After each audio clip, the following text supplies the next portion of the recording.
Good evening, ladies and gentlemen, and welcome tonight to the finale for the 2025 A Victory Fuel Cup Series here at Kansas Speedway and on Full Throttle Television. My name is Brady Hanna. In the booth with me tonight, Tony Solari, as always. And Tony, we have a fast and furious race here tonight at Kansas Speedway. The high line, the low line, we're going to see them all over the track here tonight. What a great place to end the championship, too, with the way things are going. I know, especially with the tight points battle, which we'll get to. But, wow. Yeah, I love this track, to be honest, and I think a lot of the drivers do too. And for those reasons why you just stated, high line, low line, middle lane. I mean, there's places to race. It's wide, it's fast, and I think we're gonna see a great race tonight. Especially somebody's gonna be crowned a winner, a champion. It's going to be a lot of fun. Yeah, this is one of those tracks where the drivers really love it because you have options, the top side, the bottom side. You kind of choose where you want to run and choose based on the cars around you, what they're doing, so you can kind of move around and make things work with the car that you have here tonight. You mentioned the championship, and that is the big story coming in tonight. We are crowning a champion tonight. Looking at your points for the 2025 A season, Nick Alford comes in with a pretty sizable lead, I guess, with 21 points, but it's still only 21 points, and that can change really quickly here over Brandon Fetterplace, Robert Fitzpatrick, and Richie Cord, really the only four that are in play here tonight for the championship. But everybody's fighting for position for those payouts, those all-important payouts for next season for 2025B. It kind of looks like Nick might have this one in the bag, but you can't be undersold. There could be a good point swing tonight. I mean, something happens early on. You never know. So these guys got to get out there. They got to race. Hopefully, they're going to get some help from everybody else out there, and they can fight for this championship. Yeah, I'm looking at the long picture here for the playoffs. Nick Alford comes in leading the playoffs right now. Over Brandon Fetterplace. You see the winners there listed in black. Kevin Ruff, the first driver out without a point. He's in good position, but all these other guys are looking to get that win to lock themselves in. And you look at the names like Jamie Knopf, Daniel Simmons, Jeff Chandler, some of these guys that don't have wins back there that could have wins. And even back there behind the cutoff, those guys win, it's going to push some of these other guys out. Oh, yeah, for sure. It's, And we've actually seen these guys, try to get through the field and, try to make a pass and or try to go for that win. I mean, you talk about Jeff Chandler and Daniel Simmons, who's back this week, and then Jamie Knopf. So, yeah, it's anybody could still punch their ticket. Really quick, we'll look at a race analysis. You see the track description. It's a D-shaped oval, really fast and furious around here. It's going to be a lot of fun to watch these guys navigate and maneuver around this track tonight. 167 laps. Your stage lap is going to be a lap 65. That's what we're racing to. But before all that happens, we got to show you where everybody's starting in the starting lineup. So let's go to that now. The starting lineup for the Kansas 250.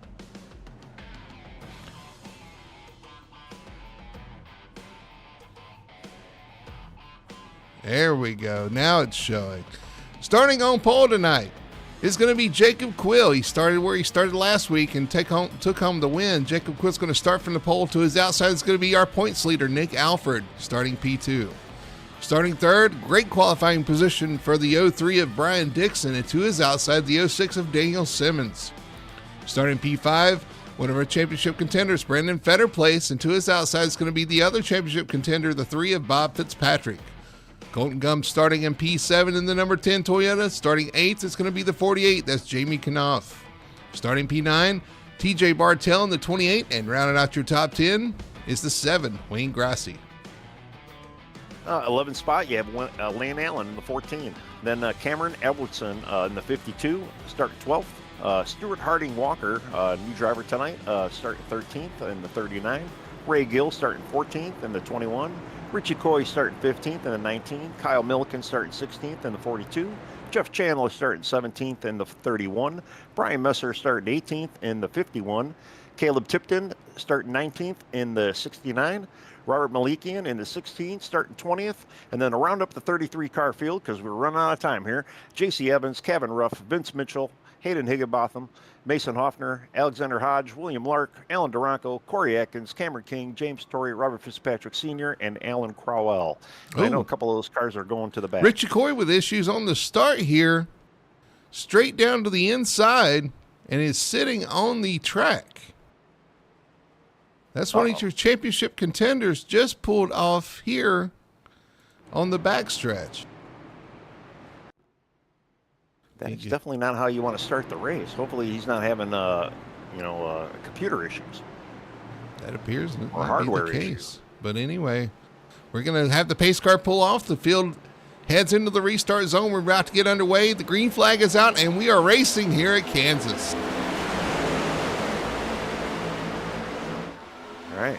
Well, Jacob kind of took over where he ended up last week and got that high side. And he's working the high side going down the low, which I think a lot of people are going to see. You can get a good run on that high side, kind of dip down low. And I don't know. I was running in the trucks on Wednesday night, and seemed to be working.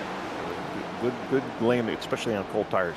Yeah, the fight right now is for second spot. Looks like the 03 of Brian Dixon's going to take that over the points leader, Nick Alford. Yeah, Jacobs, he's got a good run now. That clean air in front of him.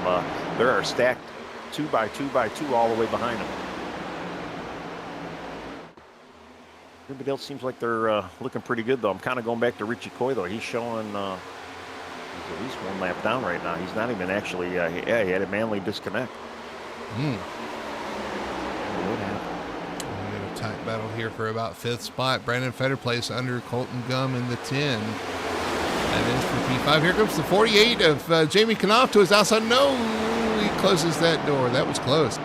That was a 3 wide almost. Yeah, I was about ready to call it there, and they kind of looked out of it, which is good. I mean, it's only lap 3. No reason to go, because they're going to have to stop. We haven't talked about the stage, but we have a stage of 65, and they should not have enough gas to make it there. So we should see at least a set of stops to fill up. Yeah, I think you got the fuel number from one of the guys earlier. What they can do. I did. What did he say they could do? About 58.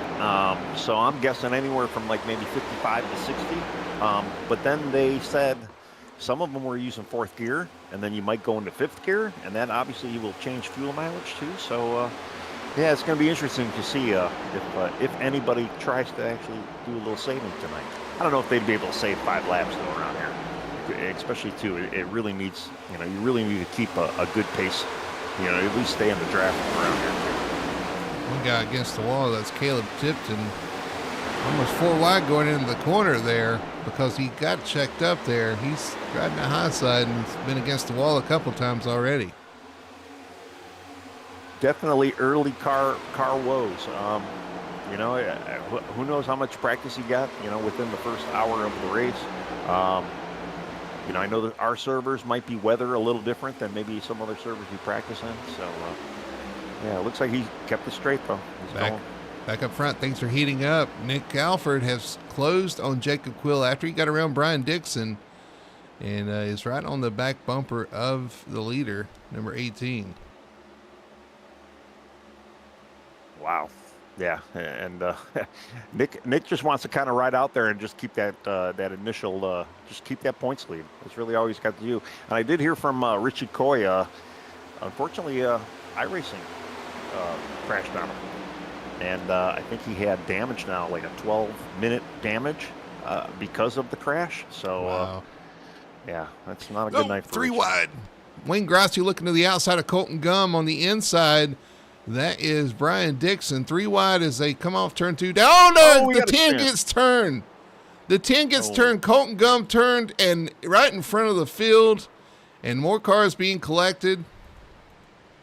And the caution waves for the first time tonight here at Kansas. Yeah, it looked like it collected about 4 or 5 cars. Yeah, 3 wide is tough. Checking to see if any one of our contenders are in it. The 3 looks like he got a little taste of that. Let's see if we go back to watch our Best One Tire and Auto Care instant replay here as they go down the backstretch and start making it 3 wide. It's kind of the same situation that Kyle Busch found himself in on Sunday. They were 3 wide and they ran out of room, and the guy on the bottom pays the price. See if we go back and look at this. Coming down the backstretch, the 7 into the 10. Actually, the 10 comes across the 03 and collects the two of them. You're right. The 3 involved right there. Heavy contact. Yeah, he's got a bit of nose damage. Let's see if we can go back once again. And well, we said early on, there's a lot of room around here, but there's not that much room. You got to be careful with that 3 wide. Not saying that it can't be done, but you don't want to get yourself in that position, especially here on lap 8. So 3 looks like, he's a little damaged, but he might be able to get this thing repaired. It is very early. See if we can ride on board with Robert Fitzpatrick Jr., not Senior. Where's he at? He's at pit road. Let's see if we can ride on board here and see what he saw.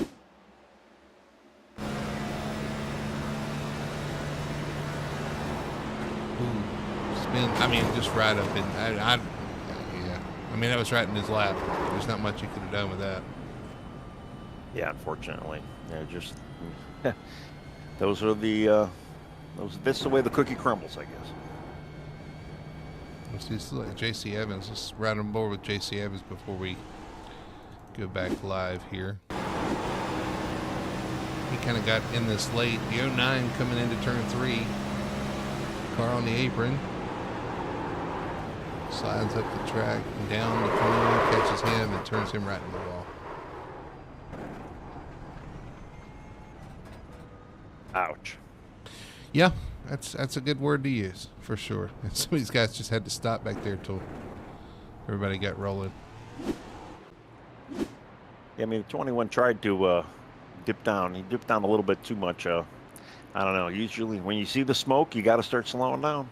And unfortunately too, you're kind of programmed to not really slow down until you see that yellow come out, and sometimes the yellows get screwy and they don't get thrown when they should be thrown. But it's better to be aware of what's going on and try to hit the brakes. Although I'm guilty of it too, so I can't really complain too much. All right, well, we're gonna get back racing here. Was that Jacob Quiz elected the outside, Nick Alford to the inside, your front row on this restart.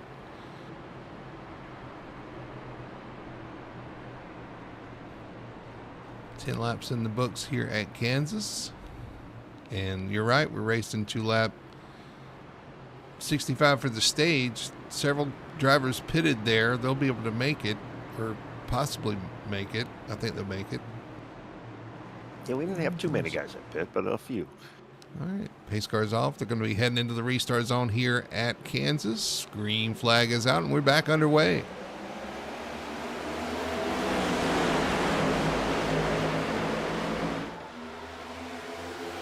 Trying to see what's going on here, everybody. We're still all 2-2.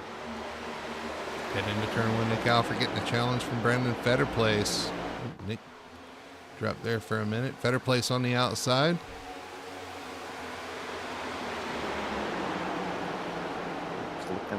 Looking through the pack. Corey Edson's sneaking in a little low there.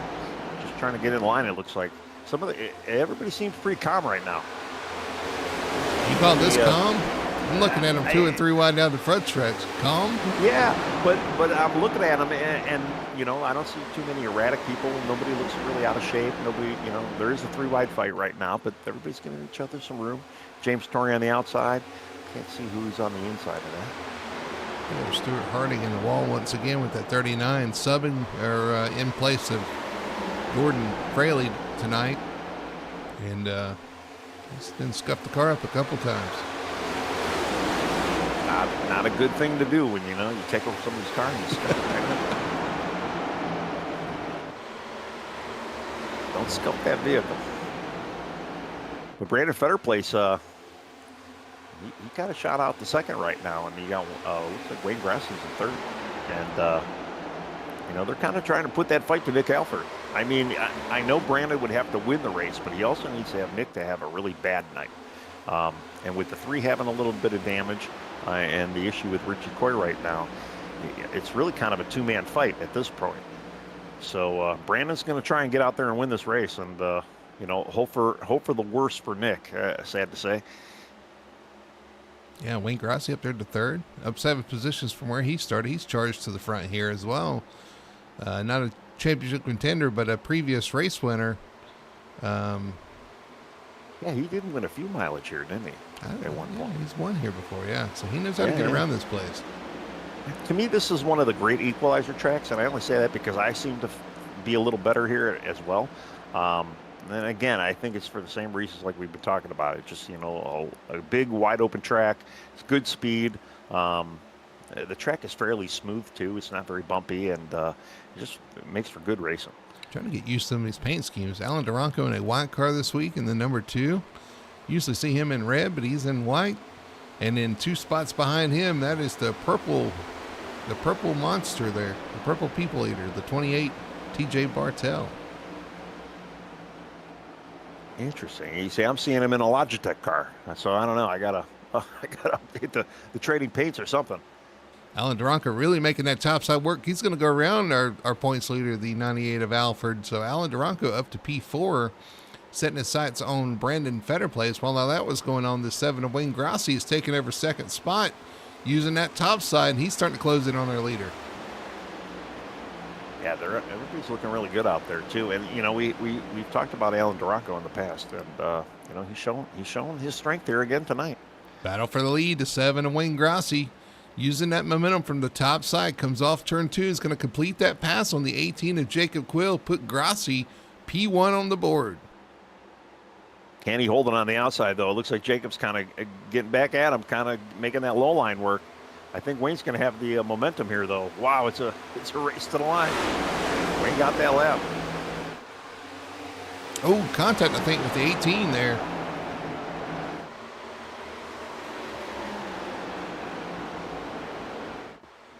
Yeah, Quill's trying to hang on down there on the bottom. He does not want to lose that clean air, I think, is what he's thinking. Here comes Duranco, though. He's going to challenge on the outside as well. The 2 trying to pull to the outside of the 18. Well, I know the bottom line is where you want to save your tire, but that top line, it's strong, and especially in the truck race, too. I found that if you wanted to make a pass or if you really wanted that momentum towards the end of the run, you definitely want to be on that outside, get the momentum. But staying low, though, will definitely help your tire run and tire management. Like we say, week in, week out, we're going to be saying it all season, tires, tires, tires. So it's no different here than any other place. So we'll see if Wayne can still hang it out there. You would think, too, the outside line should be able to. 2 in the wall. 2 in the wall, a little bit off the corner. It's checked it up. Brandon Fetterplace avoids him, but they're going to go 2 wide. Fetterplace gets by, and now Nick Alford trying to get by as well. Yeah, Lane Allen's in the picture in 6 right now. He's ready to pounce. Yeah, you talked about saving tires on the inside versus the outside. The other thing you got to think about is saving that car. Running the outside right against that wall, one small mistake like we saw right there, that's all it takes. Get a little damage and makes your night just a little bit harder. Quill's going to retake the lead on the bottom. Alan Duranco kind of came right back up on the bottom, back in the 3rd. I know in the truck race too, I did not want to run that outside. I liked the outside, but I did not want to run it too high. I kind of had to have that middle lane, the upper middle lane. And here comes Duranco on the inside of Wayne Grassi. Yeah, he's going to shoot to the inside of Grassi. Is he going to do the slide job? He is. He's going to slide up in front of the 7 there. Looks off like the Wayne corner. Gave him a little break too. Yeah, wow. The Delphin's going by Wayne now too. So I wonder if this is that tire thing we've been talking about.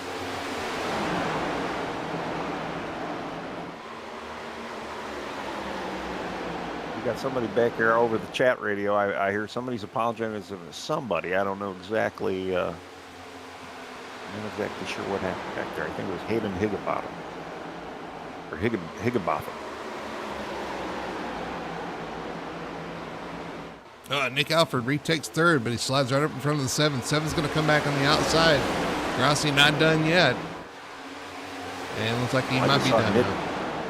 I just saw Nick kind of disappear as well, so it's a little uneasy feeling when you're right behind him, trying to stay in line. Oh, is that Duranco? Duranco off the wall off turn 2, down to the bottom under Jacob Quill. I'm not sure exactly what happened there off the corner. He almost tapped it just a bit and kind of shot him down, or he jerked it off the wall, or got close and kind of did a preemptive jerk off the wall.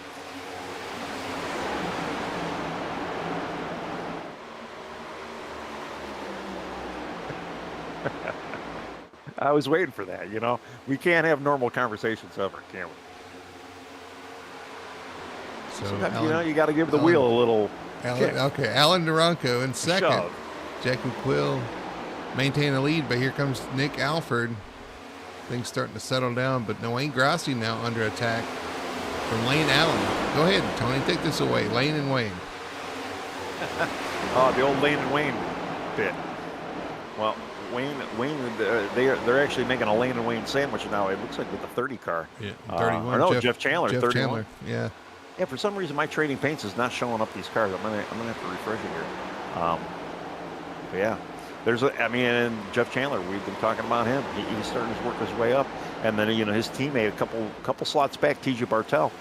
We know both of these guys they're the tire misers, the long run guys, and if we can get that long run, although I still have a feeling Lana's going to come in for some gas here. I saw Vince Mitchell get really loose off the corner back there. Currently P9 in the number 96 car. He was really loose through 3 and 4. We'll keep an eye on that because it looks like he's having some handling issues for sure. Well, I can imagine. I mean, yeah, we're 26 laps on this first set of tires here. Again, most people did not, pit at least for gas. When I've seen race for the lead. Alan Duranco putting the pressure on Jake Quill in the 18. Brandon Fetterplace kind of shooting it up. He was going through the field there. I almost thought he was going to try and take over third right away. The way that they kind of slowed down. Just Alan Duranco to the lead. Got it. And outside prevailed. He was able to get it by there. We still got the Wayne and Lane, and they got TJ right now, just trying to get by the two of them. House of Rain in Maine. Yeah. On the plane. and then we have Jeff Chandler working on Brandon Fetterplace right now. Ooh, we got the two of Duranco in the wall a little bit. That's going to hand the lead back over to the 18 of Quill. Again, that's that risk of running up top. The wall's right there to catch you. Yeah, I got to see if he actually scraped it or not. He looked very close.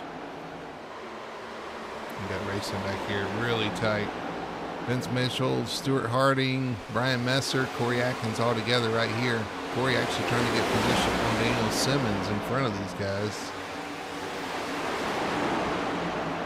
Yeah, Allen's been running that wall. He did touch it just a little bit, a little scrape. It didn't look like it slowed him down too much, but too much of that's probably not a good thing, right? Here comes Duranco to charge back to the top. He's going to go to the top side once again. Leader Quill to the bottom, Nick Alford to the middle. Everybody using a little different lane here. Oh, we got Jeff Chandler extremely sideways back there behind him under Brandon Fetterplace. He hangs on to it, though. Yeah, I was just watching that, trying to see what Jeff was going to do. He got a little loose under him, and then now looks like Brandon's going to kind of shut that door. But Jeff's coming. He's got a good car right now. Battle for second, Nick Alford. Alan Duranco. Duranco's going to hang on to it. Alford back to third. Fetterplace under fire from Jeff Chandler. Here comes Jeff to the inside.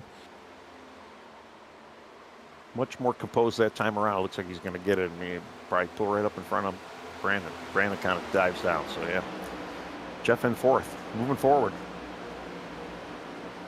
I guess, too, we haven't said hello to everybody that's out there watching. So, thanks for watching, and hopefully you're enjoying this race right now. It is starting to get a little spicy up front here.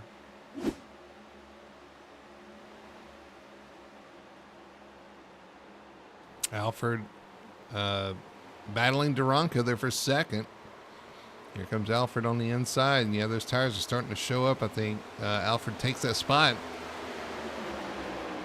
Allen, I think he got up on the wall again that last lap, so he's got to stop. He's almost like me. He's got to stay off that wall. He's riding it at that very, very edge, but he just keeps kissing it every time, and it's starting to hurt him. Chandler trying to make that pass. He's got great speed. Yeah, you want to take care of the car and be around to the end, at the end, for sure. I know you want to lead now, but leading that last lap is, ooh, we saw somebody else get the wall in front of him. Was that our points leader or the leader? No, I think that was Duranco again, to be honest. That was in front of him. No, maybe it was Nick Alford. Alford got real close. I'll have to go back and take a very closer look, but it almost looked like he may have bounced. Nope. No, he was clean. Jeff getting a little loose now, trying to make that move for second.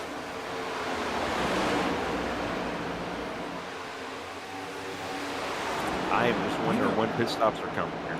I'm looking. Fetter Place has dropped back to the second group a little bit. He's dropped back in the clutches of Jamie Knopf, who's up 2 spots from his starting position. Corey Atkins up 22 spots in 7th right there behind him. And then you got the battle with Wayne Grassi, TJ Bartel. This is quite the hornet's nest. Here comes those new tires of Richie Coy after that issue early on.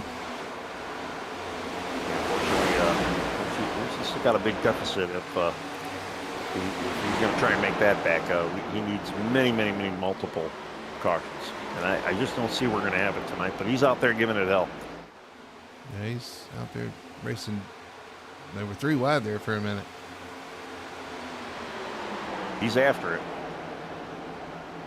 He needs to remind himself, though, he's laps down.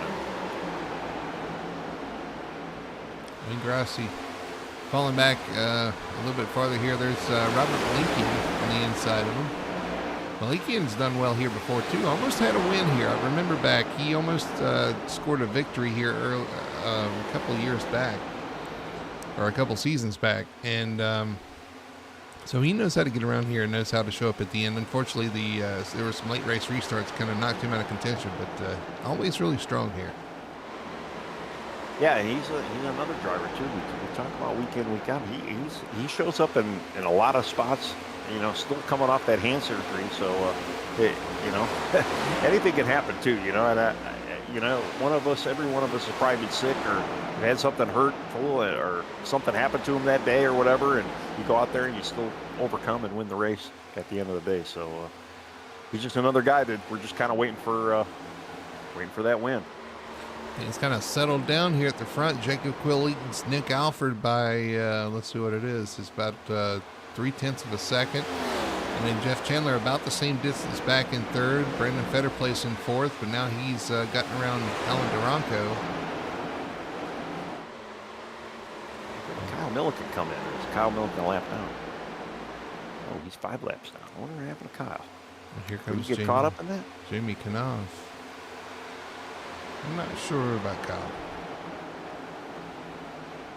Yeah, Jamie showing up late as usual, kind of running. I'm waiting for his counterpart, but his counterpart's only 2 spots behind him between Corey Atkins. You got Daniel Simmons running in 8th. Kind of waiting to see the 2 of them up there up front here. But again, when are pit stops coming? These guys have got to have to pit. I can't imagine. Some of them stayed out, and some of them pitted under that first caution. So I'm interested to see if the guys that stopped, if they're going to make it to the end. It's possible, maybe. I mean, when the first caution came out, that was on lap 3. So, I mean, really, you probably only been able to get about 3 laps of fuel out of it. You might be able to save an extra lap. 5. I still don't think you're going to have. 5 by the time. By the time the pits open, about 5 laps. Maybe. And then see riding around under caution for a lap or 2. I wouldn't put it past somebody making it. I mean, unless they got a 5th gear car set up too, where maybe they were just riding around here in 5th gear. Maybe, unless they was playing all along too. I don't know. Well, I guess we'll see. I mean, I'm kind of shocked nobody's came in yet. Robert Malikian moving up another spot, up to P8. He was my pick from last week. I'll look for him to have a strong night tonight as well. Right there in front of teammate Alan Duranco, who's kind of suffering from pushing those tires a little early, apparently. It's falling back a little bit. And then you got TJ Bartel back here trying to fend off Brian Messer. Messer's going to take that spot on the outside. Kind of going back to the Lane and Wayne, the 2 of them both were running side by side for so many laps, and they're both they're a little separated now. 15th and 17th, they got Alexander Hodge right between them. 2 hit the wall again there off turn 4. Gotta keep that car clean. That's right. I mean, you got Jacob Quill still out front. Nick Alford running 2nd. Jeff Chandler has not really closed in on the 2 of them. He didn't have it doesn't look like he has the speed he had early on. Tony, are you cooking? No, I'm not. Unfortunately, I got a window open. It's hot in here, and I think that's a fire truck in the background. That's why I asked. Here comes Brandon Fetterplace to the inside of, who is that? Is that a lap car? Okay, well, anyway, he made a pass. But he's in P4. Jeff Chandler, P3. Starting to inch in on these guys up front. Nick Alford, P2. And then Jacob Quill. Everything's starting to close up for these top three. And then you got the lap car of Coy right there. But the one guy I'm looking at right now, Corey Atkins, he's worked his way up to fifth, too. He's kind of slowly working on Brandon Fetterplace right now. He is up he's not there yet. 24 positions, Tony, from his starting spot. I know. I'm looking at that, too. Yeah, wow. I mean, and he's looking pretty sporty out there and slowly working away Brandon Fetterplace. He's got a Kyle Milliken in the way. Kyle looks like he kind of gives him a little bit of room there. Well, he got loose off the corner there. But that might have been that, too, yeah. I mean, you could do both. Court to the outside of Kyle Milliken. I've been there before, Brandon, too. You get loose and be like, oh, I'll just stay down here. Yeah. But yeah, Corey's got a good card tonight. He does, and he is closing on Fetterplace right there in front of him. Well, we saw Brandon kind of mix it up with the leaders earlier, and you almost wonder if he kind of burned up some of his tires a little bit. But then you look at the front guys, Jacob Quill and Nick Alford, and the two of them are, they are holding off this field pretty well. Jeff Chandler is slowly kind of losing some time to the two of them right now. So these guys are hooked up. Can you look and see, because I don't think I have it on here, how many laps down Coy is right now? Richie Coy is showing 21 laps down currently. Wow. I believe his day is effectively over. Yeah. And then Brian Dixon is the other guy on the track right now that has more than him. He's at 24. Robert Fitzpatrick Jr. is unfortunately 14 laps down, and he is in the pits right now. So I don't know if he's coming back at all. Mm-hmm. He's in the garage. And both of those guys were involved in that first wreck, and that's unfortunate for Bob. He was one of our championship contenders. Taken out on lap 4 is definitely not the way you want to end the season.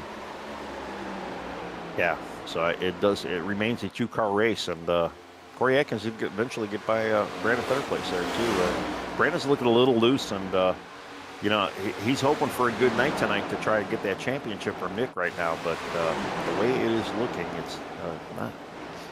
Nick, all Nick needs to do is finish this race. He should be all right. Yeah, he just needs a solid night. Here's Fetterplace battling Corey Atkins.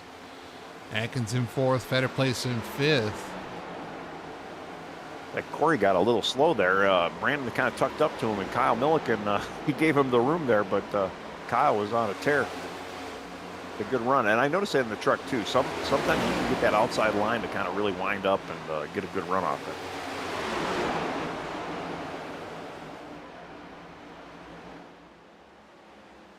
We've got about 15 more laps to the stage, maybe 16 more laps to go.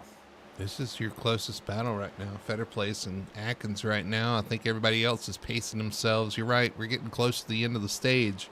You're going to see probably some actions. Some of the cars heat up here towards the end, trying to get that stage win or at least improve their position for the stage. I am just waiting for somebody to say, hey, I'm out of gas. Something. Woo! I mean, it's not going to happen right away. But Corey Atkins in the wall right there ahead of Fetterplace. He hangs on to it, though. Just a little tap. Yeah, it was funny. He was running them down pretty good, but now he's got some clean air in front of him. He can't seem to go forward.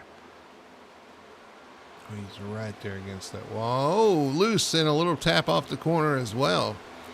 You're starting to see handling come into play, and that's one thing I noticed with these cars too, is after a couple laps, we got a battle for the lead. Nick Alford on the inside of Jacob Quill for the top spot. Can he do it on the bottom? Well, we saw the 18 on the bottom earlier fight for the lead, so now he's on the outer end. We'll see how this plays out. I don't know. Nick has kind of just been pacing him there, so Nick might have the actual. He looks like he's going to get this lap. 18 in the wall, off the corner. Will he clear and give him the old slide job? Nick's been pretty respectful, so I'm going to say he's probably not. He'll wait. Looks like he's got a really stable, really good car on the bottom there. He's able to hang on to it. There he disappears. It's more stable than his internet connection, yes. Yeah. Ooh, 18 in the wall again off the corner. Using that turn 4 wall.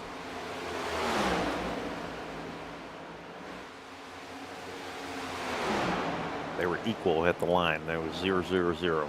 Nick's going to take that position. He's going to slide up in front of him. Not quite there yet. Nick decides not to do that. It's like Nick got a little loose there in the bottom, too. I think he was wanting to slide up, but didn't want to crowd him, and so he kind of bailed out of that, and he's got to reset and try this again. But he's back to the inside once again here, off the corner. 18 in the wall again off turn 4. Little side draft there. Might be starting to get a little impatient at this point. Yep. Dude, I'm faster than you. Just that outside line's got such a great momentum right now, and 18's using it. He can't use it on the wall. Nick dives down low, trying to make it stick. You can see though, Nick's not using the very bottom. He's kind of getting into that middle lane. For the 4th lap in a row, that 18's hit the wall on the outside of turn 4. They've been swapping lead every lap too, so Nick's back out front. It looks like Nick's going to be able to clear him now. He's going to take that spot. 18's going to try to dive to the bottom to reset. He can't get the run going, so Nick Alford, 2P1, your points leader, takes the lead here with only about 10 laps to go to the stage. And it looks to me he's just got a really good entry too, kind of getting on that, but you can see the 18's got a little bit better exit.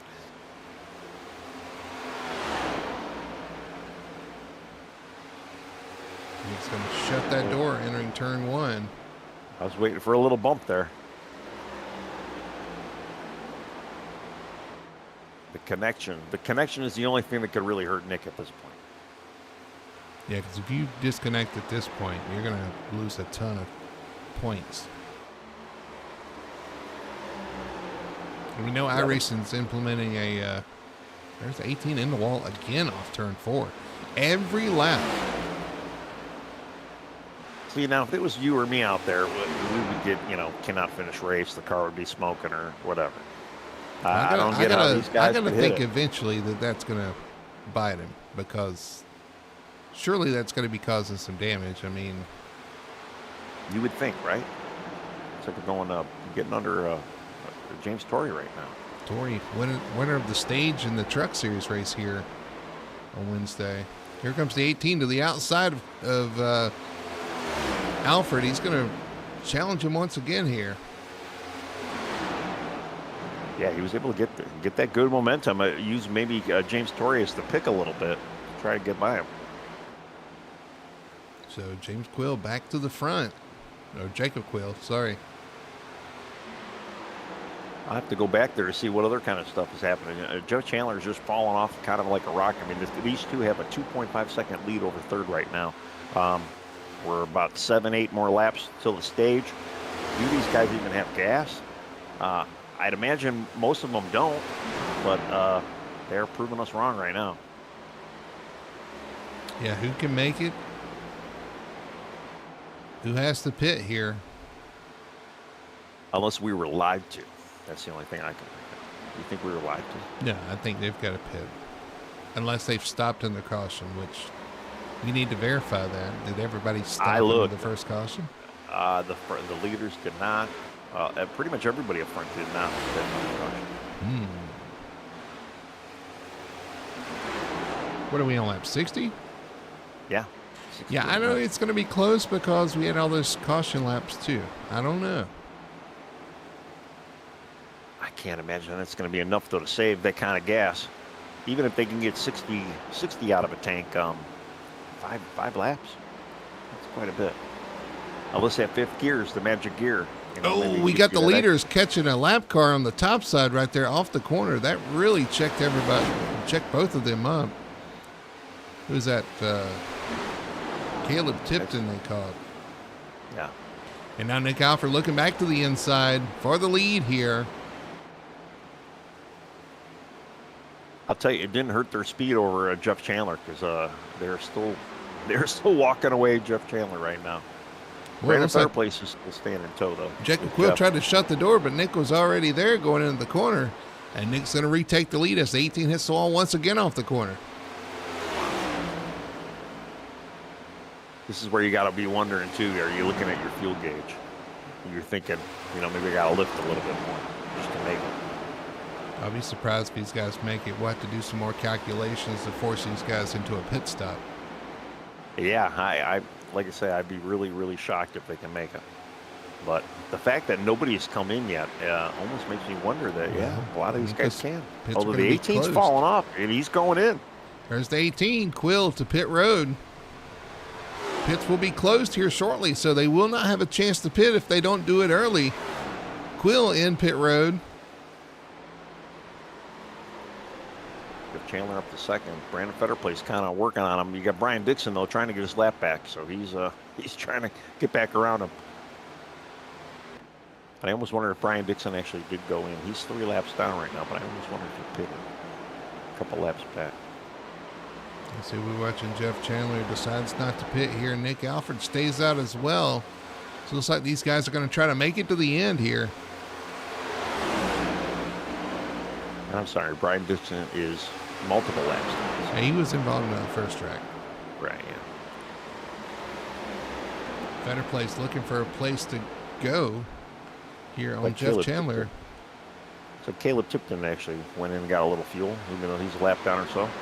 And here's Kevin Ruff. I think Kevin pitted on that first stop. He's going to go around both of these guys. Or try to get the 03 in the mix right there. Now Kevin's going to clear, so Kevin Ruff up to P2 in the best one-time auto care car. And Kevin did pit. So Kevin did pit. Kyle Milliken pitted. The 51 pitted. I went back and looked here. But coming around to complete the stage, Nick Alford looking to capitalize on those points. He's going to come off turn 4. And he saves enough gas, is going to take the stage win here at Kansas Speedway. That is impressive. It's impressive for a lot of the guys, too. I mean, we did not have hardly any guys really pit. Rest assured, we will fix that next time around. Caution is out for the stage. So only one caution for accident here in the first stage at Kansas Speedway for the Kansas 250. Everybody's going to reset.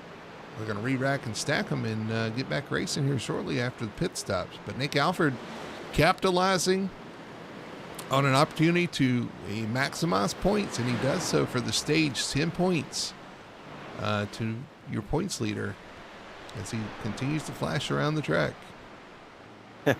Yeah, that's the only thing that's going to really hurt him tonight. And we've seen him flash kind of week in, week out, but his connection has been strong for the most part. So Vince Mitchell has hit pit road, apparently out of fuel. I wonder if these guys are going to have an issue getting back to the pits here. Wayne Grassi on pit road as well early. Those guys are going to suffer for pitting with a closed pit. Alan Duranco as well hit pit road early. These guys save enough fuel to get back to pit road. It's like everybody's trying to catch up right now, too. Lane Allen stays out. So he must have needed a little bit of gas there. Or he needed gas earlier. Or no, he's a lap down because he did get gas. Yeah. I'm sorry. I'm listening to a little backhanded chatter going on right now too in the team. So Mason Hoffner out of fuel. Yeah, that's what I'm hearing. And that's causing issues on pit. This is exactly what we were talking about. This is causing issues for guys who don't want to get black flagged to get to pit road. We got another guy out of fuel back there behind him. I saw a red car being pushed. Higginbotham. Yeah, and it really just kind of backs up the lane. We got Caleb Tipton right now pushing the 29.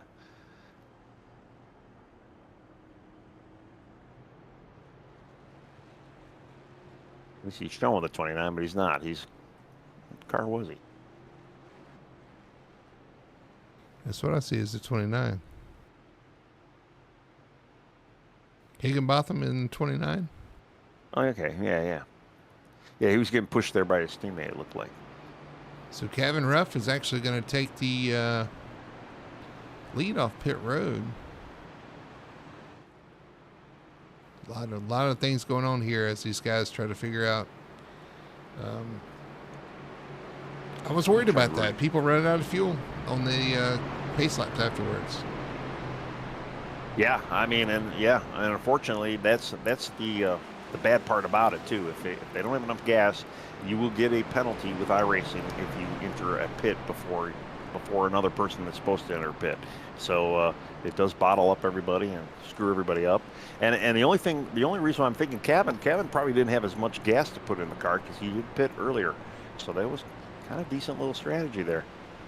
Probably just had, maybe an extra gallon in the tank than everybody else needed to fill. True. Yeah. I mean, he got nice stage points, finished second, comes down with a little extra gas, a little shorter pit stop, takes the lead, in good position for the rest of the race. He's the first guy in our points to, remember, we looked for the season-long points. He has not yet scored a win, but he is the top points guy without a win in the standings as well. Well, he's been kind of showing up every week. So, we don't only get his sponsorship. We do get to talk about him every now and then because he's been showing up there. And here he is again, showing up, leading the field. All right, well, pace car is going to know we're going to extend the caution here. Yeah, I keep hearing a little backhanded chatter there. Guys are just trying to get situated and squared away. Purple Potion. All great stuff. Very refreshing. A good alternative to the sugary energy drinks. This is an electrolyte flavored water. And it's got some good flavor too, Tony. I know we talked about that. So. Oh yeah, it is. It's a unique flavor as well. And like I say, anybody who drinks it, they're going to be surprised of the flavor, but they're going to be like, "Wow, that was good. Yeah, I need more." DrinkVictory.com, code FTSR, 10% off your order. We're getting ready for the restart here, though, Tony. Pace car is going to pull off. Kevin Ruff leads them down. Nick Alfred in second. Got somebody pulling off right here at the restart. Green flag is out, though, and we are back underway. Kevin gets a good run off there, and he taking that command. Brandon Fairplace running second right now. Now, Brandon's got to kind of remember what happened to him last round. I mean, he was a little bit back there, but he still needs to try to get above Nick Alfred. Although Nick has got a great long run car tonight. They shouldn't have to go as long as the stage did, but we'll see. We'll see when I'm going to have to put on the calculator hat here and trying to figure out when our next stage or our next caution is going to be.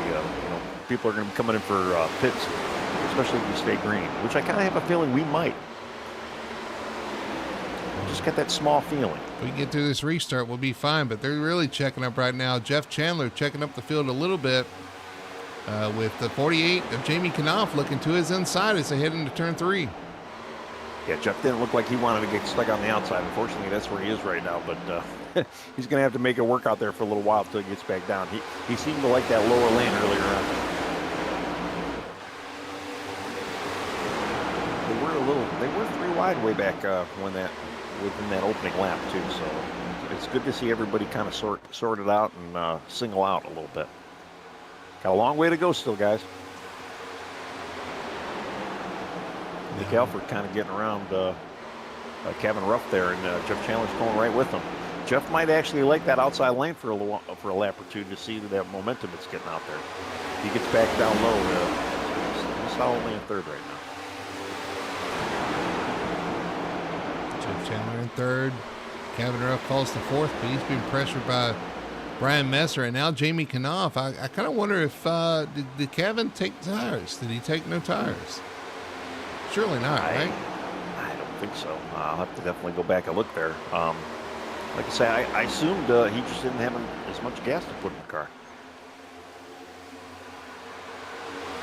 I just wonder if he took tires on the first stop and is running out of, trying to save a set. But really should be a problem here as we went green in that first stage. Well, I did watch. He took 4, so he should be all right. All right, watching Alexander Hodge kind of come up through the field in the 53 there. He's up 19 spots in P7 right now. Corey Atkins right behind him in the 1. We talked about him having a good run so far. Yeah, he's just kind of have to be patient. And I think almost it's kind of what Kevin did, too. He kind of maybe laid back a little bit, let some of these guys kind of get out there. I mean, we saw how well he was able to save tires. I mean, even though he had a little bit maybe better tire than somebody else out there. I don't know if he took tires through that first run, but he was able to at least save them and kind of work his way up to the front of the field. So he might be trying to do the same strategy here. The race is going on right here for about 5th on back. That is Hodge on the outside of the 1 of Corey Atkins for 8th, 7th. We got Brian Messer right now looking underneath Brandon Fetterplace for first. Brian's got a little bit of a rocket right now, and he's getting there. All right, so Fetterplace is actually going to cede the lead here to Brian Messer, who's going to take the point, number 51. He's going to take the lead here as they head into 3. Jeff Chandler's just kind of licking his chops, but you got Jamie Knopf behind him, who's also licking his chops. It is the highest we've seen him up here today, so he's like, I want to lead some laps myself.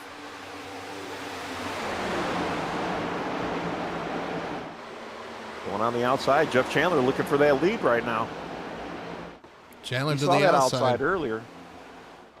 Outside saw that outside work for him, yeah. Of Brian Messer, he's gonna take the lead here as they enter turn 3.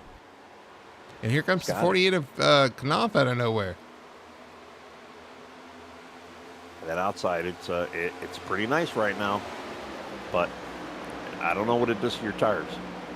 You got to be careful with that wall. We've seen so many people kind of tap and pepper that wall.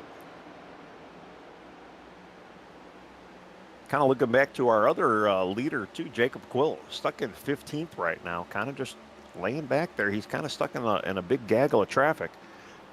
He actually pitted before the stage there and was the one guy that made the pit stop. So he's kind of mired in traffic. But, see a couple cars hit the wall. That was Higginbotham. Yeah, Quill's very familiar with that turn 4 wall as well. I was just going to say, I actually saw him just hit it when I went over to go look at him right there. He's working on TJ right now, on the outside of TJ, trying to get there. And you got Wayne Grossi right behind him with Lane as well. Right on board. He hits it again. Off turn 4. Cannot stay off that wall. I don't know. He's trying to make it work. I always get yelled at when I hit the wall. I wonder what his team driver or his the captain of his ship is going to say. Jamie, going back up front, Jeff Chandler and Jamie Knopf, they've got a hell of a lead over third right now. So Jamie's still trying to stay there. He wants that top spot, but he hasn't reached Jeff yet. I don't know. It almost seems like it's too early for some of this. Because I'm assuming, too, they're going to have to, if you want to go about midway, I did a little calculations, and they're going to need to be coming in about lap 110, 115, somewhere around there.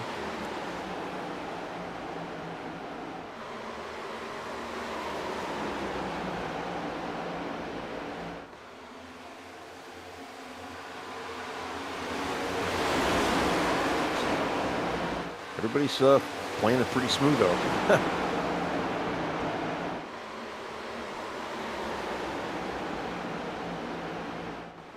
All right. Yep, so they've come off turn 2 there, kind of finding themselves single file there. Corey Atkins looking to the inside, nothing doing there on Kevin Ruff entering turn 3. That's for 6th spot. You see Jacob Wells starting to try to make a charge back towards the front. Nick Alford once again flashing the field. Get the lap car of Richie Coy right there behind him.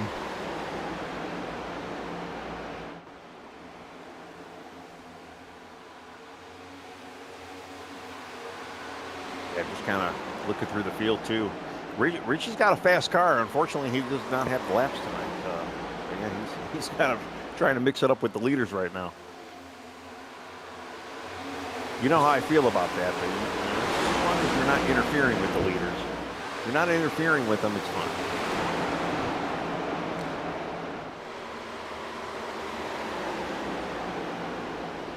Going back and back. Everybody's just, I don't know. Ooh, we got a car loose off the corner. I was going to say, I was going to say things look good, but no. TJ Bartell, he hangs on to it, though, keeps it straight, but man, he's loose again in 3. Trying to hang on to it, and does so through 3 and 4, but man, he had a moment there. Yeah, he lost a lot of positions there. Yeah, good save, though. Wow. Looks like he had a little bit of contact with Wayne Grimes. Kind of shut him down there, and I don't know what exactly happened there. 30 kind of came up the track, and let's see what happened. Maybe kind of spooked Wayne. Ooh, Wayne just comes up the corner low there and shoots TJ to the inside. Like I say, 30 kind of shot up the track kind of high, so I don't know if maybe that kind of spooked him a little bit. Right on board with TJ Bartell here. The Purple Monster, and the number 28, went off the corner there. Ooh, yeah, just a little contact with the 7, and he does a good job of hanging on to that. Because sometimes that can really shoot you off into the inside wall. Well, we've seen how bad this car handles, so yeah, especially too when it seems like if you're forcefully moved, you can almost hang on to it, but when it moves on its own, you can't catch it whatsoever. If that makes any sense. Going back up front, though, Jeff Chandler, I mean, he's got a half-second lead right now over Nick Elford. Nick Elford is kind of fighting Jamie Knopf right now. And then they got a huge gaggle for second right now. Just there's about 5, 6, 7 cars back there. Yeah. Just all fighting for second place. They definitely do. Jeff's checked out right now in front of the field. Jeff's just kind of sniffing a draft off of Richie. Right. I think that draft off of Richie right now is kind of helping Jeff because they are still pulling away. It helps on the straightaway, and it'll hurt in the corners unless you run a different lane than the car you're following. Well, he is not, but he's still kind of catching Richie up in the corners. But they all finally singled out for second right now. Jamie Knopf definitely was the victor there. Nick Elford third, and then you got Corey Atkins kind of snuck his way up in fourth. Daniel Simmons parked it. I'm not sure what happened to him. He was slowly, I was kind of watching him slowly falling off a little bit of pace, but I didn't see why he parked it. You know, he's back on track right now. Oh, maybe he just went in pit stop. Yeah, maybe went in for early stop. Everybody finding their place. As I say that, Nick Alford looks to the inside of the 48 of Jamie Knopf for second spot. Yeah, they all started catching Jeff right now. So Nick's like, my tires are ready. I think I've saved them enough. Time to go. Well, again, like I said, we have another pit stop coming as well. So these guys will have to at least make one more pit stop. We saw Nick, though, too. He had that opening stage, especially some of these guys that did the whole stage on the initial set of tires. You could see that Nick had a good car setup. Was able to save them tires, manage his spot, even save fuel on top of it. So he's definitely in it for the long haul. He just wants this stuff to stay green. Battle for fifth spot, William Lark. We haven't mentioned that, called that name today. He's up 21 spots in that number 24 on the outside of Brandon Fetterplace on the inside. Battle for fifth here as Brian Messer looks on behind him. And up in front of him, Corey Atkins looking once again inside of the 48 is Jamie Knopf for fourth, I'm sorry. No, that is for third. Yeah, and Corey's showing some decent speed tonight. He was on the high side a little earlier making moves, and now he's on the low side making some moves. He's showing to be a little bit more calm getting through here. And William Lark, where did he come from? But he's up there, and he's going forward too. He's going to be fighting Jamie in a little bit here. Just kind of scrolling back through the field, even a little further back here. And we've got Alexander Hodge kind of on his own island in 9th right now. 10th is Jacob Quill. So Jacob is actually starting to make up some ground here. Oh, we got a battle here. Brandon Fetterplace, Kevin Ruff, and William Lark. And Kevin's coming through the field again. Here comes Kevin. I guess he saved those tires enough. Now he's going to make a run on Brandon Fetterplace. We did see him drop back a little bit. Fortunately, too, Richie kind of barreled through the field there to try to get maybe a lap back, and fortunately, he kind of burned up his stuff. He's going backwards now, so they had to go. They had to get him coming, and now they got to get him going. Yeah, Kevin. I think he did. He saved a little bit there, and you can see he's starting to move forward. We got a battle for the lead as Nick Alford goes by Jeff Chandler. Jeff Chandler off the pace all of a sudden on the inside, loses the position to Jamie Knopf and Corey Atkins here. Well, I heard Nick gave Jeff a little kudos there, a good save, and yeah, back in turn 4, Jeff got real sideways there, and that definitely was a good save on his end. Unfortunately, he lost all that track position. That is not the right call. Jeff down to 4th. Actually slowly losing, so I'm sure it kind of burned up his tires a little bit. You got Kevin Ruff and 34 of Brandon Fetterplace on Jeff's outside right now. You see Jeff get loose. Oh, well, that's actually a lap before. He may have been loose a couple laps. Well, he lost a lot of time real quick there. Loose up the corner. That was the lap before, too. Yeah, Brian Messer's now got around him. Jeff's down to 7th place right now. Boy, and he saves it. Wow. Good save, but definitely not something you wanted to see. No, those tires are not going to like that either. No. Oh, Nick Alford getting a challenge right now from the 48 is Jamie Knopf looking on the outside. Things tight off turn 2, but he's going to go to the top side through 3 and 4. Corey Atkins trying to follow him through in that 1. The Target Chevy looking for a position. 48 gets loose off the corner. He hangs on to it, but man, that could have been rough. On the inside, passing them both.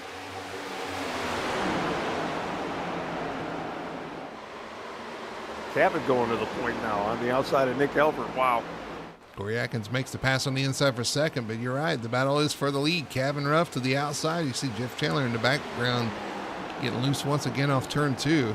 Those tires are going away. Here comes Kevin Ruff to the outside to the lead off of turn 4 to put Kevin in P1.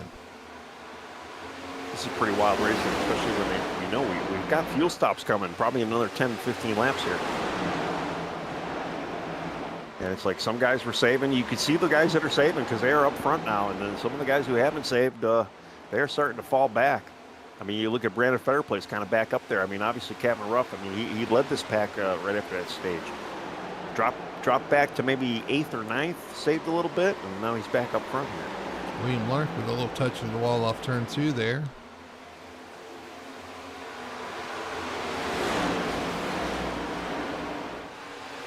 Battle for 5th spot.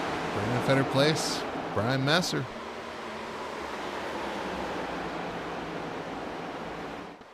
I just keep going back here, and I'm back at 16th spot right now, and I got a Lane and Wayne show again, running side by side. Here goes Messer for P4 up front. And meanwhile, you got the 1 of Corey Atkins trying to look to the outside, and he's there of Nick Alford. So Corey Atkins going for P2, and behind him the 48 getting around or trying to hold off the 51 of Brian Messer. The 48 likes that high side, and he's been making it work this whole race. And I assume too, we kind of see him run that high line usually a lot of the races. Now that I think about it, so he's our 2 tire strat guy. I doubt he's going to be taking 2 tires right now, but he's looking good up there. He hasn't quite touched that top spot yet. He's been trying to get there this whole race.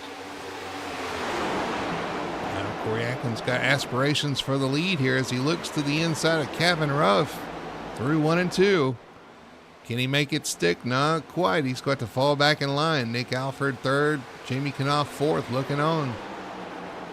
Cabin's been looking just very straight, and the car is just very solid and stable right now. So he's been making that outside work too. Just you obviously he saved a bit of tires. So and it's probably at a good point too. Again, they should be coming in for some gas here within about 10 laps. Oh, the one enters really high, gets into the wall there.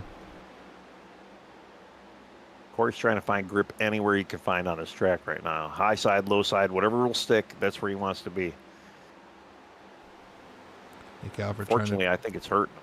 Trying to take that spot there. Yeah, he's fighting hard on the top there. Coming off the corner, loose, Whoa. Into the wall on the front stretch is the one. Corey Atkins pushing just a little too hard. Grab some wall on the front stretch. That wall saved him. Good hands though too. He's able to keep that straight. This car is really hard to save like that, so he did a good job hanging on. That's one of those. Yeah, when the car wants to go, it's hard to save. Thank God for the wall there. He was able to manage it. I mean, too, and it's a heartbreak. We saw it happen with Jeff Chandler. We've just seen it now with Corey. It's such a heartbreaker. You're up there, you have a little bitty bobble with the car, and now you're back. What seems like deep in the field, even though you're only running, he's in where is Jeff's running 8th right now, and Corey got down to 9th. So it's tough. But hey, pit stops are coming. You're going to get some fresh rubber. Just try it, do it all again. You saw Fetter Place hit the wall off turn 2 as well. I'm just looking at our leader right now. Kevin Ruffy's got 6/10 lead. He's still running that outside line. He is just looking smooth as glass. I know he's got a really good long run car. You got Alan Duranco fighting back there behind him with Jacob Quill. And Jacob has not been able to do anything after he hit 10th spot. He's just kind of stuck in 10th right now. Yeah, I don't understand what happened to him. He had a really good strong car. I mean, he went from 15th to 10th pretty quick. He just cannot seem to get that car going forward. Here goes Alexander Hodge by Brandon Fetterplace for P4. Hodge up to P4. He's doing a good job, up 22 spots from his starting spot. Yeah, there's a guy that we talk about him every now and again. Yeah, he's got a good long run car himself. Again, we should be seeing pit stops within the next 10 laps. Here comes Fetterplace back to his inside, trying to retake that position.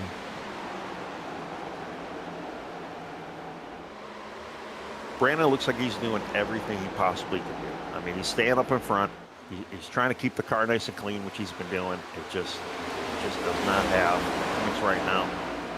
He's a little shy on that track position, even if he were to win it, though, Nick's having such a great night tonight as well. It's a tough hill to climb. But he's doing everything he can do, and, you got to respect him for at least giving it a hell. So these guys back here, everybody kind of settled in, except for, I say that. 4th spot still up for grabs as Hodge just trying to hold off Fetter Place. That is that a lap car under him right there? I think that is a lap car. The 06? Right. Is that Simmons? That is, yeah, it's Daniel Simmons. He's in a black car this week. No. Well, I'm seeing him in a black car. Yeah, my trading paints is all jazzed up. I've refreshed it 10 times and it's still not giving me the right color. Battle for second. Jamie Knopf trying to go by Nick Alford. Yeah, looks like he might be able to do that on the high side. He's got his teammate Daniel Simmons a lap down right behind him. It's a very awkward spot. Yeah. I mean, I know you want to go forward, but although Daniel is trying to get his lap back, so he is only 1 lap down. So to me, it seems like a decent move. He does look like he's got a little bit of speed here where he could probably still catch Cavan and maybe trying to get that lap back. I think right here he'll get by the 48 pretty easily with those fresher tires and does so. Yeah, we do remember Daniel did. He pitted pretty early, so. Slides up in front of the 48. 48's going to try to stay with him there now.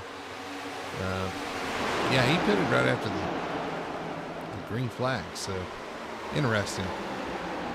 Yeah, so he's going in. I think I heard TJ Bartell getting ready to pit. Jeff Chandler, I'm hearing, going in as well.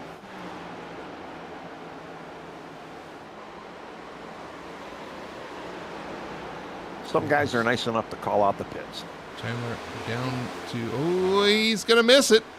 He missed the cone on entry. I think he's going to have to pay the price for that one, unfortunately. We'll see how that plays out, but yeah, I think he missed the commitment cone coming into pit road. We'll see if they call that or not. Meanwhile, up front, Kevin Ruff continues to lead to 48 of Knopf second. Nick Alford third. Brandon Fetter placed fourth. Alexander Hodge, your top five.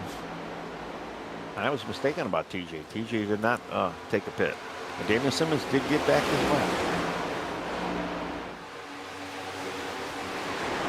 So Daniel's like, let the caution fly. I'd be fine with it. And I can confirm, looks like the 31 does have a pit road penalty he is serving. So, unfortunately, that's going to take him out of contention. A little too hot in the box there, yeah. I mean, he might be able to do after, maybe with a pit stall or a yellow, he might be able to get a lucky dog. Maybe after pit cycles go through. Yeah, he's going to have possibility. Uphill battle from here on forward. Kevin Ruff continuing to lead in that best one tire in AutoCare number 99. And we know he had a really good long run car. We saw that in the last run. Of course, he had a little bit fresher tires, but definitely got a good long run car. Apparently the 48 of Jamie Knopf as well. Having a really good run tonight so far. And of course your point leader, Nick Alford, right there behind him. You're right, pit stops are coming up shortly. And it's going to be a determining factor for this one if we stay green. Yeah, actually, I had to go back to go look at Kevin's. That he only pitted for gas that first stop at lap 8 or 9, so he definitely does have a good long run car. He was able to do that 65 lapper on those original set of tires. Interesting. Up here comes the 53, Alexander Hodge coming to pit road. He's coming in pretty hot as well. Does he get it slowed down? We hope so. Still waiting for the rest of the leaders to pit. Robert Fitzpatrick Sr. is in the pits in the number 12. Yep, he's a first car lap down right now. There's still 17 guys out there on the lead lap, so still got a lot of guys coming in for stops here. Aiden Higginbotham looks like he might be coming in next. Yep. William Lark hits pit road in the number 24. Mason Hoffner coming in. Actually, Mason Hoffner not on track anymore. Yeah, where did he go? Went to go click him, and he's gone. Yeah.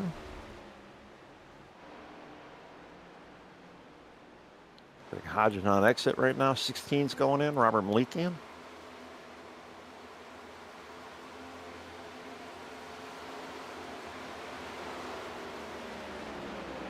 Well, I was a little late. I said about 1:15. These guys are coming in a little later. That's all right. They do have the gas for it. It's not as tight as it was on the opening round there. Here's your battle for second. Jimmy Knopf, Nick Alford, Brandon Fetter place 1, 2, 3 or 2, 3, 4 right there on your screen. Yeah, they're doing it, and Cabin is just driving away. He's almost got a second gap on these guys. Yeah, there's Cabin right there on your screen. Pulling away by himself. That's got to be a good feeling. Especially, too, knowing that, you still haven't actually taken your tires yet, but that lead kind of going into a tire stop is a good thing. An issue with Vince Mitchell trying to get to pit road. So kind of sideways, spun a little bit sideways, but no issues, no caution. Our leader's in. Kevin Ruff comes to pit road. In the number 99, he's going to relinquish the lead to the 48 of Knopf as he comes to pit road. Very good and orderly coming to pit road there, too. Yeah, he looked pretty good. I had to go back and go see Vince. It looks like Vince might actually had a pit road violation penalty coming on there, too. He was around the cone kind of like Jeff Chandler was, so I'm sure he's going to have to sit out for a little bit of, I think it's a 40-second penalty of some sort. I always like to say that the green flag stops kind of separate the men from the boys. Usually, when we have those green flag stops, you start seeing who can navigate pit road. Daniel Simmons on pit road. He was one of the. It's interesting because he's one of the guys that pitted right after the caution. Well, he was able to get his lap back. Unfortunately, he's still almost going to be somewhat of a lap down because he didn't really pull too much off the leader there. So he's definitely going to have the fresher tire strategy throughout this entire ordeal. But yeah, I don't know. I don't know how that's going to work out for him. I don't know. Sometimes, too, it's nice. Here comes your points leader, Nick Alford, to pit road. He looked pretty clean going in. Yep. Nice and orderly there as well. I didn't expect these guys as much. There's a reason why they run up front. They've got the laps, they've got the practice, and they don't make many mistakes, and that's why they're hard to beat. Wayne Grassi on pit road as well. Looks like the 48 Knopf, he's to the bottom. Is he coming in this time? Yes, he is. And he's going to bring Fetter Place with him. As I'm looking, too, I think we only have, Corey Atkins as well. And then is that Alan Duranko? Yep, as well. So Brian Messer, DJ, and Jacob Quill are the only two that stayed out. So they're the only two left to pit here. Watching your leader, Messer. See if he's going to come this time by. Goes to the top, so I'm assuming no. There's Jacob he doped Quill. down. Yeah, here he is. He's going in now. Quill's coming in. Chicoy's going in. Boy, he smoked the tires getting there. Gotta hope you got it down to speed. Yeah, Brian Messer, he is the only guy to not pit so far. He's calling it over the radio right now. He's going in this lap. Let's ride on board with the guy coming to pit road. It's not that easy, you guys are watching. Let's listen. Well, he's early.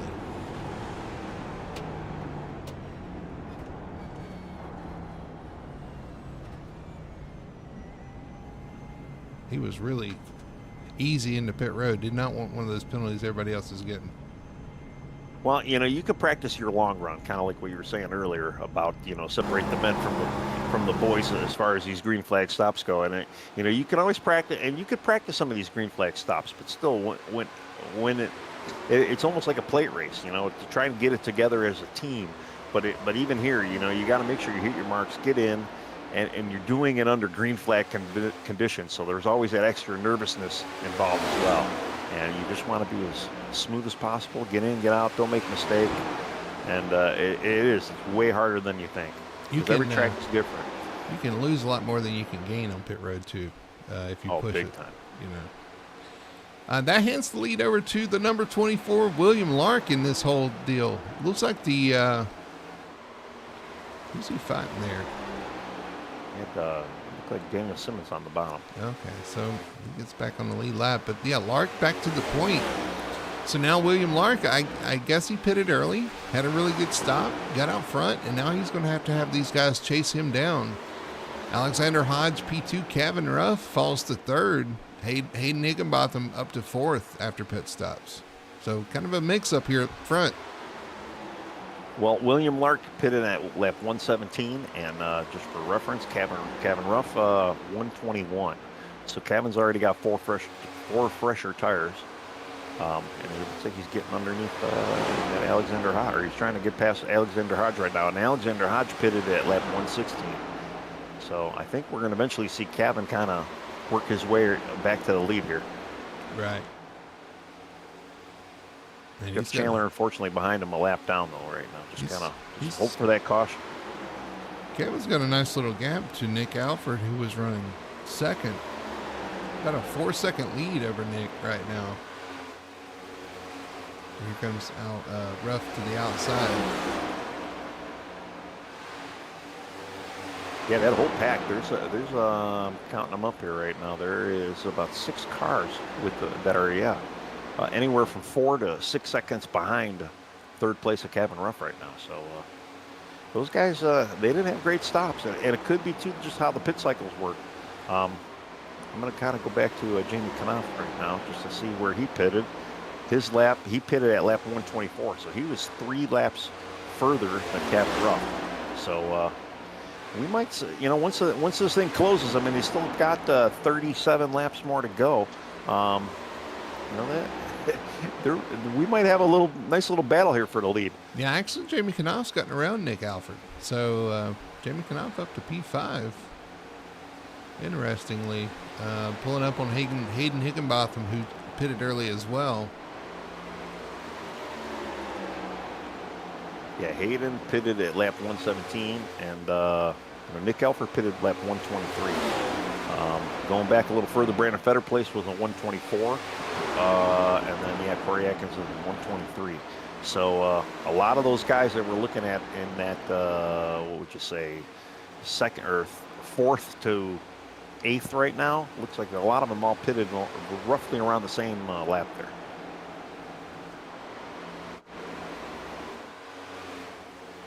So William Lark continues to lead out front, though. He does have a 1.3 second gap on Kevin Ruff, who has been able to get around Alexander Hodge. Yeah, and he's kind of pulling about, I'm looking at times now, and Kevin's got about a tenth of a second quicker than William Lark now. So, but again, I think Kevin knows how to save tires, and we saw him drop back earlier. He's probably not going to drop back, but he's definitely not going to go, full tilt right now. He's comfortable being second. He knows he's got a little bit cleaner pace. All he's got to do is just keep hitting on marks and keep doing what he's been doing this whole race. And keep an eye behind you, though, because Jamie Knopf is chopping that down in a hurry. The 48 is coming fast. But is he taking life out of the tires, so when he gets there, does he have anything to fight? Well, yeah, Jamie's running about a tenth quicker than Kevin right now, and I don't know. I mean, we know how Jamie is. Jamie likes that two tires stop too. He did take two this time. He did take four. But yeah, he knows how to save the tires. But did he go a little too soon? He's definitely staying ahead of that little grouping. So he's solidly in fourth right now. But yeah, I don't know. I guess you got to go, right? I mean, when you have that much of a deficit as far as time goes, you might as well fight for that fourth place as much as possible. Try to see if you can work your way up. Yeah, we'll see if he can do anything. Here's the one looking underneath Nick Alford. Nothing doing there. Now Brandon Fetterplace is going to look underneath Corey as they kind of swap positions here on the front stretch.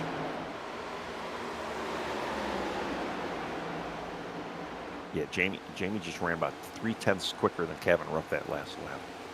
Kevin and William are running about the same lap times right now. Like I said, I kind of feel like Kevin's kind of just playing that cat and mouse game right now, just saving the stuff, staying in that clean air, just keeping the car clean. These guys fighting hard for sixth spot back here. Fetterplace and Atkins still side by side, swapping back and forth, trying to figure out who's going to run sixth, who's going to run seventh for the time being. And they're both catching Nick, too, which is wild, going too wide.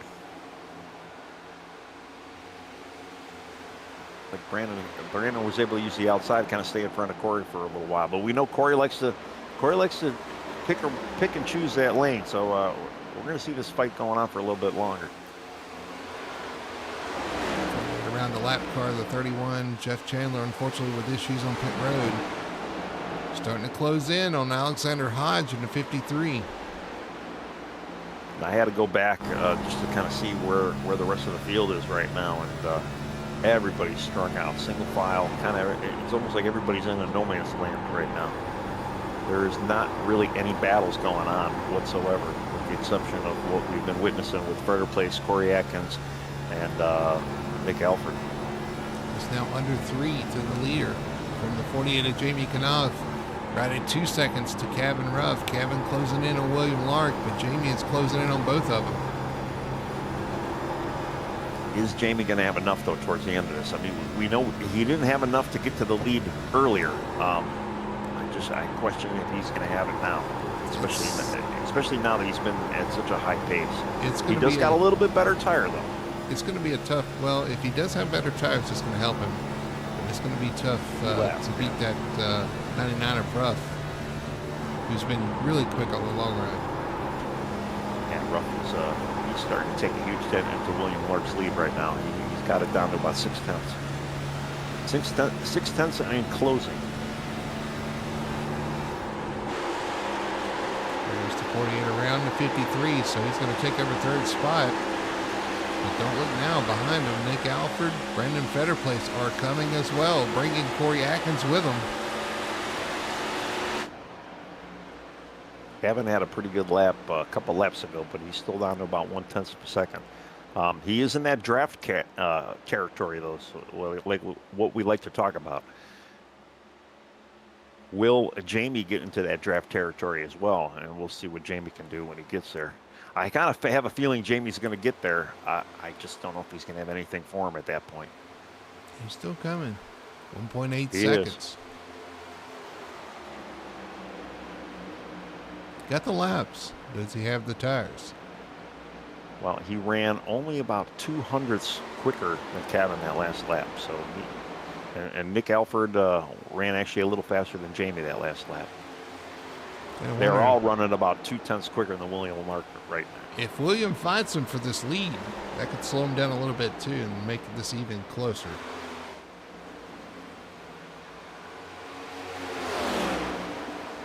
I just heard over the radio, William asked him, "Do you want high or low?" So Williams being a gentleman out there and letting Kevin get that inside lane.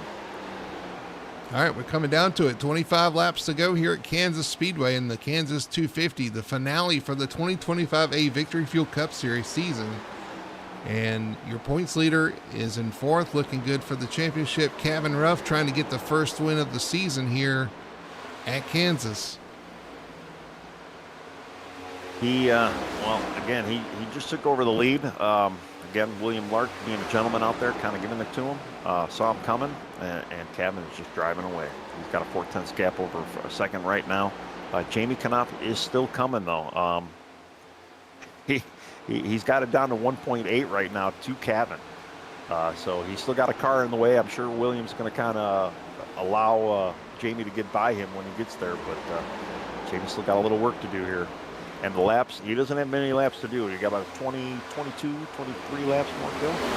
I know Williams dropping back because he's, he pit a little bit earlier, got out front there, but he did a well of a job to hang on to this lead as long as he did, to whatever he did on pit road to get out front, get that track position. He's led all these laps. Kevin was just going to be tough to beat anyway, but did a great job to get the lead there, and is probably going to be able to hang on here, hopefully for a top 5 finish. He started deep in the field, 27th. Led some laps out here. Yeah, kind of showed up out of nowhere. Stayed up there when he got there. Running a good, strong second right now. I don't know if it's going to last, but we might still see him on a podium right here. He's got a good car. He's still moving along. As a broadcaster and I guess a fan of a race, I like gamblers. You got the 48 who likes to take 2 tires. You got the 42 out there likes to ride the wall a lot of these tracks. And if you're willing to do anything a little bit different, which I think Lark maybe pitted a little bit earlier, I got to give him kudos because it really mixes things up and puts yourself in position to hopefully have a chance. I mean, if fortunes fall right, you find yourself in position. Same thing with staying out late. Who's the one that stayed out the longest? I believe that was Messer. Yeah. So actually, the 51 Messer, kudos to him as well, because if he catches a caution like that, I mean, he's in pretty good shape. Yeah, he's sitting in 12th right now. Looking at his pace, he's running 31.6s. He's unfortunately, he kind of had a slow entry into his pit stall, which I think kind of hurt him a little bit. But yeah, he's still got a few laps to gain some more spots in there. He's probably definitely got a top 10 car. Watching this battle here, the 48 of Jamie Knopf under pressure now from Brandon Fetterplace. Looks like Fetterplace has got a little bit of a speed advantage at this point. Going to go around the 48 of Knopf on the inside, or is he? They're crowding Jamie right now. Corey Atkins underneath Jamie right now. Oh, real close. No contact, but real close for comfort. They are gaining William Lark right now, though. So they're going to have a handful of William. Williams got a handful of cars in this mirror right now. Again, 20 laps to go here at Kansas, getting down to it. These guys trying to figure out where they want to be here. Williams stays low. Let's see these guys go high. Yeah, William pulls to the bottom. He's going to let these guys fly by on the outside there. Corey Atkins around, better place around. Here comes Jamie Knopf. Or does he? Well, Jamie looks like he's got a handful of car now at this point. Maybe he drove those tires off like we were talking about. I kind of had a feeling, a suspicion, when I know how these tires are in this thing, and it's they really mean everything, and you really can't abuse them too much. I never learned that lesson, but I know it very well. We kind of lost track of this. Brandon Fetterplace has got it down to a 1.1 second gap over our leader, Kevin Ruff, and he is making some pretty serious inroads on our leader as well. And bringing Corey Atkins with him. Well, I went back to go look at lap times there too, because I noticed they're slowly catching him. Corey Atkins running a 31.9, Brandon Fetterplace 31.9, Kevin Ruff also running a 31.9 that last lap. They cut 2/10 on him that lap. Kevin had like a 4/10 lap slower than Brandon about a couple laps ago. I don't know if he was getting by a lap car, or I don't know what actually happened there, but maybe just kind of slowed it up a little bit. Said, I'm out here, come catch me. All right, 0.93 at the line. Let's see what it is next time by as Brandon Fetterplace tries to chase down our leader, Kevin Ruff. Again, only one caution for incident tonight, Tony. Very clean race so far. Had an issue early on, and after that, just a stage caution. We've been green from there. And these guys have been stringed out and stretched out after green flag pit stops. Well, unfortunately, it might be a boring race to watch, but yeah, these are the races you want to race on, and that's what makes this league great. And only that one caution early on was, it's been awesome.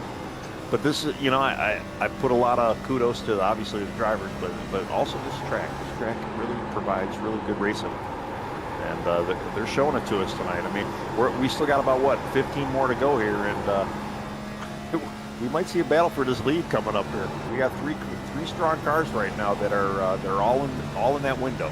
Yeah, because the leader's actually catching a little bit of lap traffic up front as well. That's gonna, I hate to say it, but I'm gonna say it. Lap traffic is probably going to play a factor here. I can almost imagine it will, unless these guys are going to call it out. And the big issue too, when you hit one car is one thing, but then when you got a group of cars, are the group of cars going to do exactly the same thing to kind of stay out of the ways of the leaders? So yeah, I guess time will tell. Kevin's probably thinking that right now, although he's still got a pretty good lead. He's still running a good 8/10 over Brandon Fetterplace right now. And we saw how good of a long run car he's got. So he might be able to kind of keep it out there. Yeah, Brandon's just inching in ever so slightly lap after lap.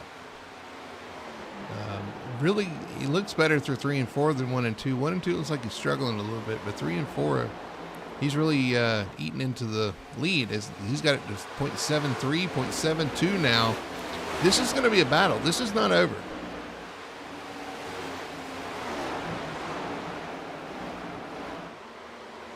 Brandon did get, he had a 1/10 of a second quicker that lap.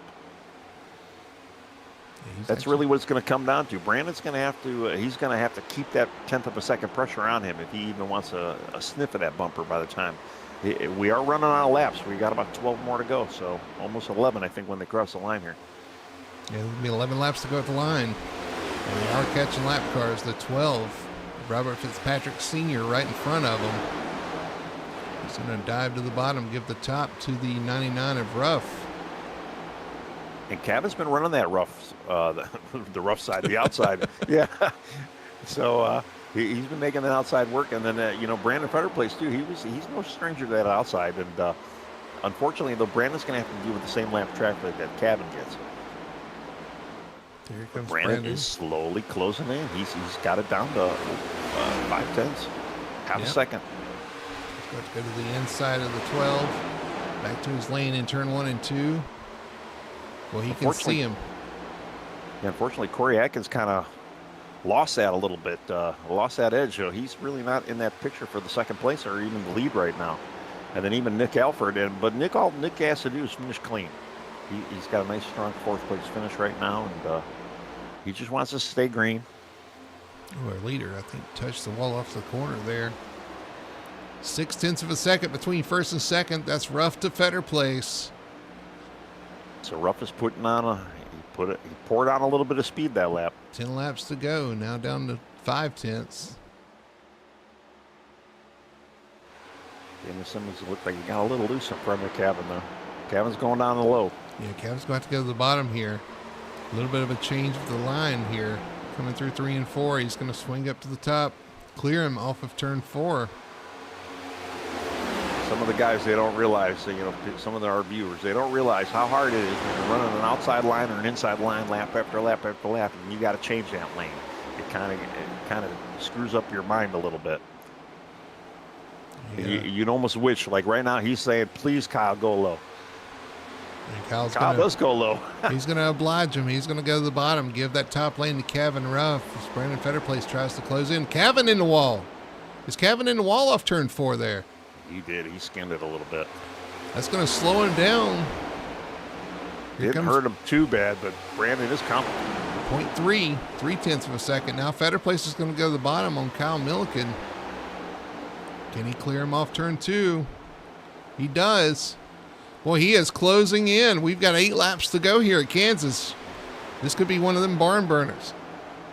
Yeah, and just to kind of go back, I got to go back and look at the last lap times, or at least we had 121 was the last pit for Kevin. Brandon Fetterplace was 124, so Brandon does have 3 laps fresher tires. Although we know Kevin can save. Does he got anything? He's got to stay off that wall, though. One more wall tap like that, and he is done. Yeah, Kevin on the outside. Here comes Brandon Fetterplace on the inside, down to 0.2 of a second. He's well within the draft at this point. You see Brandon Fetterplace offset to the bottom just a little bit, keeping that clean air on his nose as he continues to close in on Kevin Ruff. 6 laps to go. Oh, yeah. He has caught him really good there in the tri-oval. Can he make it stick though on the bottom? Man, I think that's the only place he's going to be able to get him. He's going to have to try the bottom because I don't think Kevin's going to give up that top end. He's there. Fetterplace looking to the bottom through 3 and 4. Kevin Ruff on the high side. And I tell you, Fetterplace has been really good through 3 and 4 on the bottom. And I believe that's where he's going to have to get beside him. He is right on his bumper at this point. Either that or if he can maybe fake him out or try to get him out, maybe try to work Kevin down low. It's not an easy task. Going through the field, though, too, there is nothing else exciting happening on the track right now. This is all I can handle anyway. Yeah. Kevin Ruff and Brandon Fetterplace show. Here comes Fetterplace to the inside of the 99 through 3 and 4. Can he get alongside of him? He's going to. They're going to be side by side down the backstretch as they come to 5 laps to go. Sorry, 4 laps to go. Brandon was able to make it stick a little bit. He didn't clear him, but he still had some decent speed on that inside. He can't hang on the bottom. He's going to have to give it up here in 1 and 2. He's going to fall back in line with Kevin Ruff. He had it in 3 and 4, like you were saying. He's definitely getting through 3 and 4 better because he was able to kind of pace him. He didn't clear him, but he was able to pace him. And you only got to win by a bumper. You don't. If he could do that again to get a good run, Brandon's going to win this. 3 laps to go. Can he get by? Kevin's just got to stay off that wall. Yeah, Kevin's right against the wall through 1 and 2. That's going to open the door. But he can't get there. Fetterplace cannot make that bottom lane work. Let's see if he's got anything here in 3 and 4. Brandon runs a little bit higher on entry, trying to get that run off the corner. Kevin up high. Here comes Brandon Fetterplace to the inside. A run off the corner. He's not quite going to be there. 2 laps to go. You can see, though, he's got that speed. If he can get at least maybe to his door in the middle of 3 and 4, I think Brandon's going to get this. Kevin had an issue through 1 and 2. That's going to pull him side by side down the backstretch. 1.5 laps to go. Fetterplace is positioned on the inside. Can he make this work on the bottom through 3 and 4? This is his strongest corner. They come out of the corner. They're gonna be tight. Oh, into the wall. Both of them into the wall. Brandon Fetterplace through the grass. Kevin Ruff still leading. White flag. 1 lap to go. Tell you, there was some good racing. I can't really put any fault in anybody there. That's door-to-door racing for you.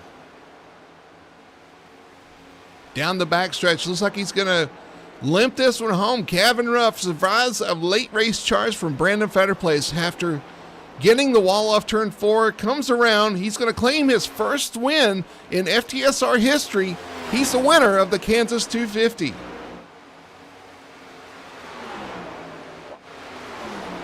not expect that. What a finish. Nick Alford finished second throughout all that. Unfortunately, Brandon Fetterplace came out of that 6th place. 6th spot. Wow. That's almost a move to save for the last lap. But with 1 lap to go, he gave it all he could, but he just did not have the grip on the inside. Runs the 99 up into the wall, but the 99 hangs on. Scores victory number 1 here for the FTSR Victory Fuel Cup Series. Going to claim victory tonight and lock himself into the playoffs. And your champion tonight, waiting his turn in the number 98. Not sure what these other guys up here are doing. But 99 celebrating the win. And Nick Alford would celebrate the championship. Yeah, they might be posing for a photograph or something. That's what it almost looks like. But, man, good chatter, a little banner. All good, though, in the driver chat afterwards. Obviously, good sportsmanship between Brandon Fetterplace and Kevin Ruff there at the end. Obviously, neither one of them wanted it to be end that way. But, hey, that's good door-to-door racing, right? Yeah, that was some tough racing for sure. Just did not quite have the grip on the bottom there. So see some real burnouts here. No, not enough grip on the bottom coming off the corner, washes up into him. Luckily, though, the leader survives, is on the win. And Nick Alford celebrates the championship. Let's go to our results here. Kevin Ruff coming home the victor here tonight at Kansas Speedway. Nick Alford finishing P2, claiming the championship. Corey Atkins, a good solid P3, up 26 positions to finish 3rd. Jamie Knopf in 4th, and the number 48 had a good run. Jacob Quill rebounds to a top 5 in 5th. 6th place is going to be that of the 34, Brandon Fetterplace. 7th place, Alexander Hodge in the 53. 8th is going to be the William Lark machine, number 24. 9th is TJ Bartell. A good run for TJ. And round out your top 10 is the 51. That is Brian Messer. All right, then 11th, Alan Duranko. 12th, Robert Malikian. 13th, Hayden Higginbotham. 14th, Wayne Grassi. 15th, Daniel Simmons. Robert Fitzpatrick Sr., 16th. Lane Allen, 17th. Jeff Chandler, 18th. J.C. Evans, 19th. Mason Hoffner, 20th. Kyle Milliken, 21st. Richie Coy, 22nd. Vince Mitchell, 23rd. Brian Dixon, 24th. Caleb Tipton, 25th. Cameron King, 26th. Stuart Harding Walker, 27th. James Torrey, 28th. Alan Crowell, 29th. Robert Fitzpatrick Jr., 30th. Cameron Albertson, 31st. Ray Gill, 32nd. And then Colton Gum, 33. So good field, good end of the season tonight. Great race. I'll tell you, I might go to that casino and see what we can do over there after this. Yeah. Hey, I'd put all your money on number 99. Yeah. But he was anyway, in black car for me too, so I put all the money on black on the roulette well, wheel. there you go. All right. Well, when we get back, we're going to do a quick commercial break. When we come back, we'll talk to our top 3 finishers, wrap up the end of this race and the season, and we'll do all that when we get back after these quick commercial break. Racing isn't easy, but experiencing it is. iRacing puts you in the driver's seat with the industry's leading sim racing game. Drive on laser scan replicas of the greatest racing circuits from around the world. Go head to head against other drivers chosen by skill-based matchmaking to ensure competitive racing at every level. Compete across all your favorite series in officially licensed cars engineered to deliver the most accurate driving experience possible.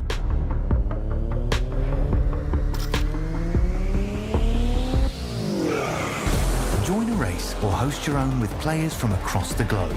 Race against the computer or in a league with friends. Feel the thrill behind the wheel. Visit iRacing.com.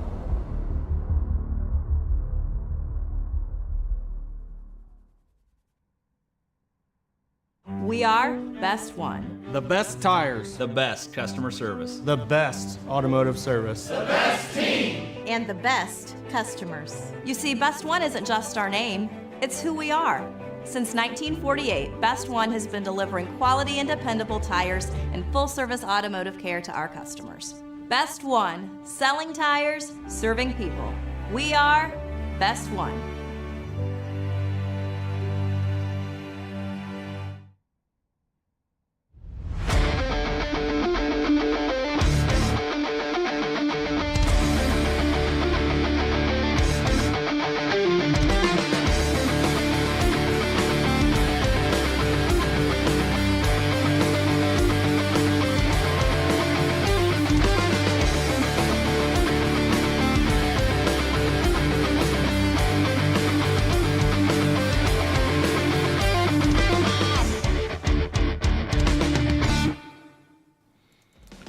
Back here at Kansas Speedway, wrapping up the Kansas 250 and the 2025 A season with a banger. We had quite an interesting and exciting finish here at the end at Kansas, and can't wait to talk to some of the guys. We're going to do that now as we flip over to our Victory Lane post-race show powered by Victory Fuel, and we'll see if we can grab our top three finishers here. Let's see if we can get our third place finisher, Mr. Corey Atkins. Corey, congratulations, man! You ran up front towards the middle to the end of this race, man. You had a really fast car, wrapping that top side. Sometimes a little too much, but man, it looked like you were hanging on there at times. Yeah, man, bro, I got some damage right in the wall. I got loose coming off before we took pit road. Gave me like 15 seconds or something like that, and it was I thought I was going to lose a lot more pace afterwards, but kind of stuck with them. So I knew I could kind of be there at the end. I just had to kind of watch my tires because I felt like the damage really it really hurt my right front wear. So at the end of that run, it was already too worn, and I just couldn't keep up with Brandon. Well, I just want to say congrats on the top three there. You had a pretty good, strong car. You kind of came up a little later in the evening, but yeah, I mean, did you notice that? I noticed you weren't very aggressive tonight. Did you seem like that helped you a little bit? Yeah, I mean, yeah, actually, it kind of did because a lot of the guys up front were kind of just wearing their stuff out, so I was kind of just in save mode for pretty much the whole race until that final pit stop, and then I was pushing as hard as I could pretty much. But I felt like saving tires was definitely the strategy. You wanted to have the newest tires as late as possible. Well, you definitely had a good car tonight, and I think the team had a good car because William, man, I gotta give a shout out to your teammate William Lark. Come out of the pits in the lead. Leader. You guys clearly had a really fast car tonight. Yeah, we didn't get to practice as much as we wanted to this week with being out of town and stuff. So we kind of came in here, not much data, and succeeded, Well, that's always a good night when you can make it work on a little practice, but got a lot of speed. So again, congratulations, man, on your third place finish tonight. It was a solid night, solid points night. Really no drama, really no issues other than that little bit of loose off turn 4. We did catch that, a little bit of the wall, and that little damage may have slowed you down just a little bit, but still with a top 3, awesome finish. I'm going to hand you the mic there. Let you do your shout outs and your sponsor plugs. Now, shout out all the guys racing tonight. It was a really good race, and shout out William for always showing up with me, and shout out you guys for putting on a good broadcast. All right, well, there's your third place finisher tonight. The one, Corey Atkins, getting a solid finish here to end off the 2025 A season. The field as well.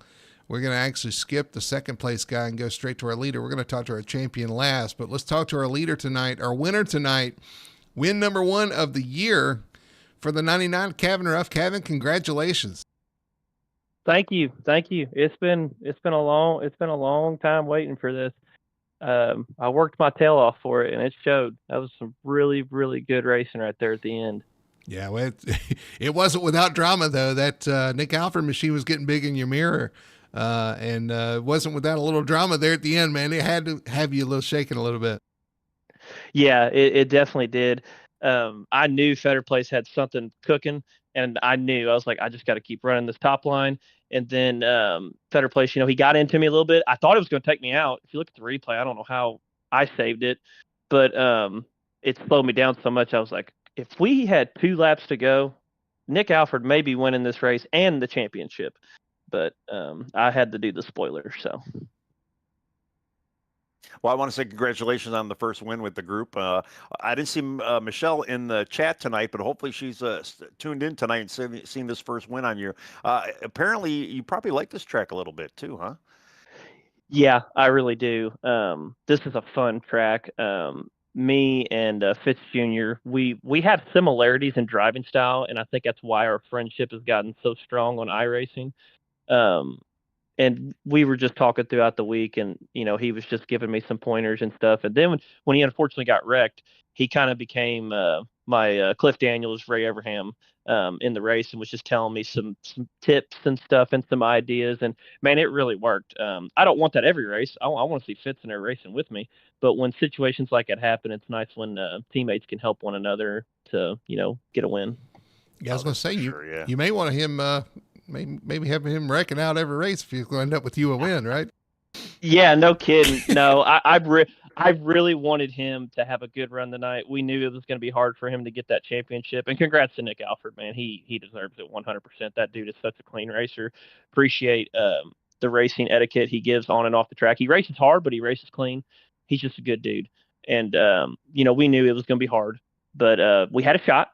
And we wanted to give it everything we got. And if it came down to where Fitz needed, to win this race, as a teammate, I would have helped him every step of the way. But the story changed, and I ended up coming into victory lane tonight. Yeah, well, victory number 1 of the season, victory number 1 at FTSR, and you definitely earned it there at the end, man. I'm telling you, it was a nail biter at the end. What a heck of a finish that you and Brendan Fetterplace put on. You was coming.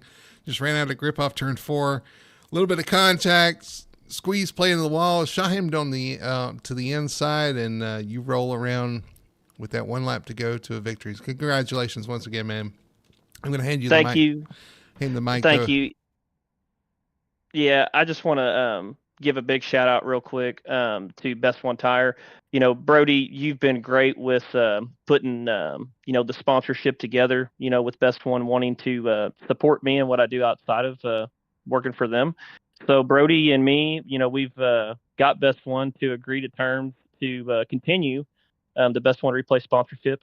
So Best One's going to throw some money in to help support the league, each season. Brody's going to do a great job putting Best One on the website, in the replays and the commercial.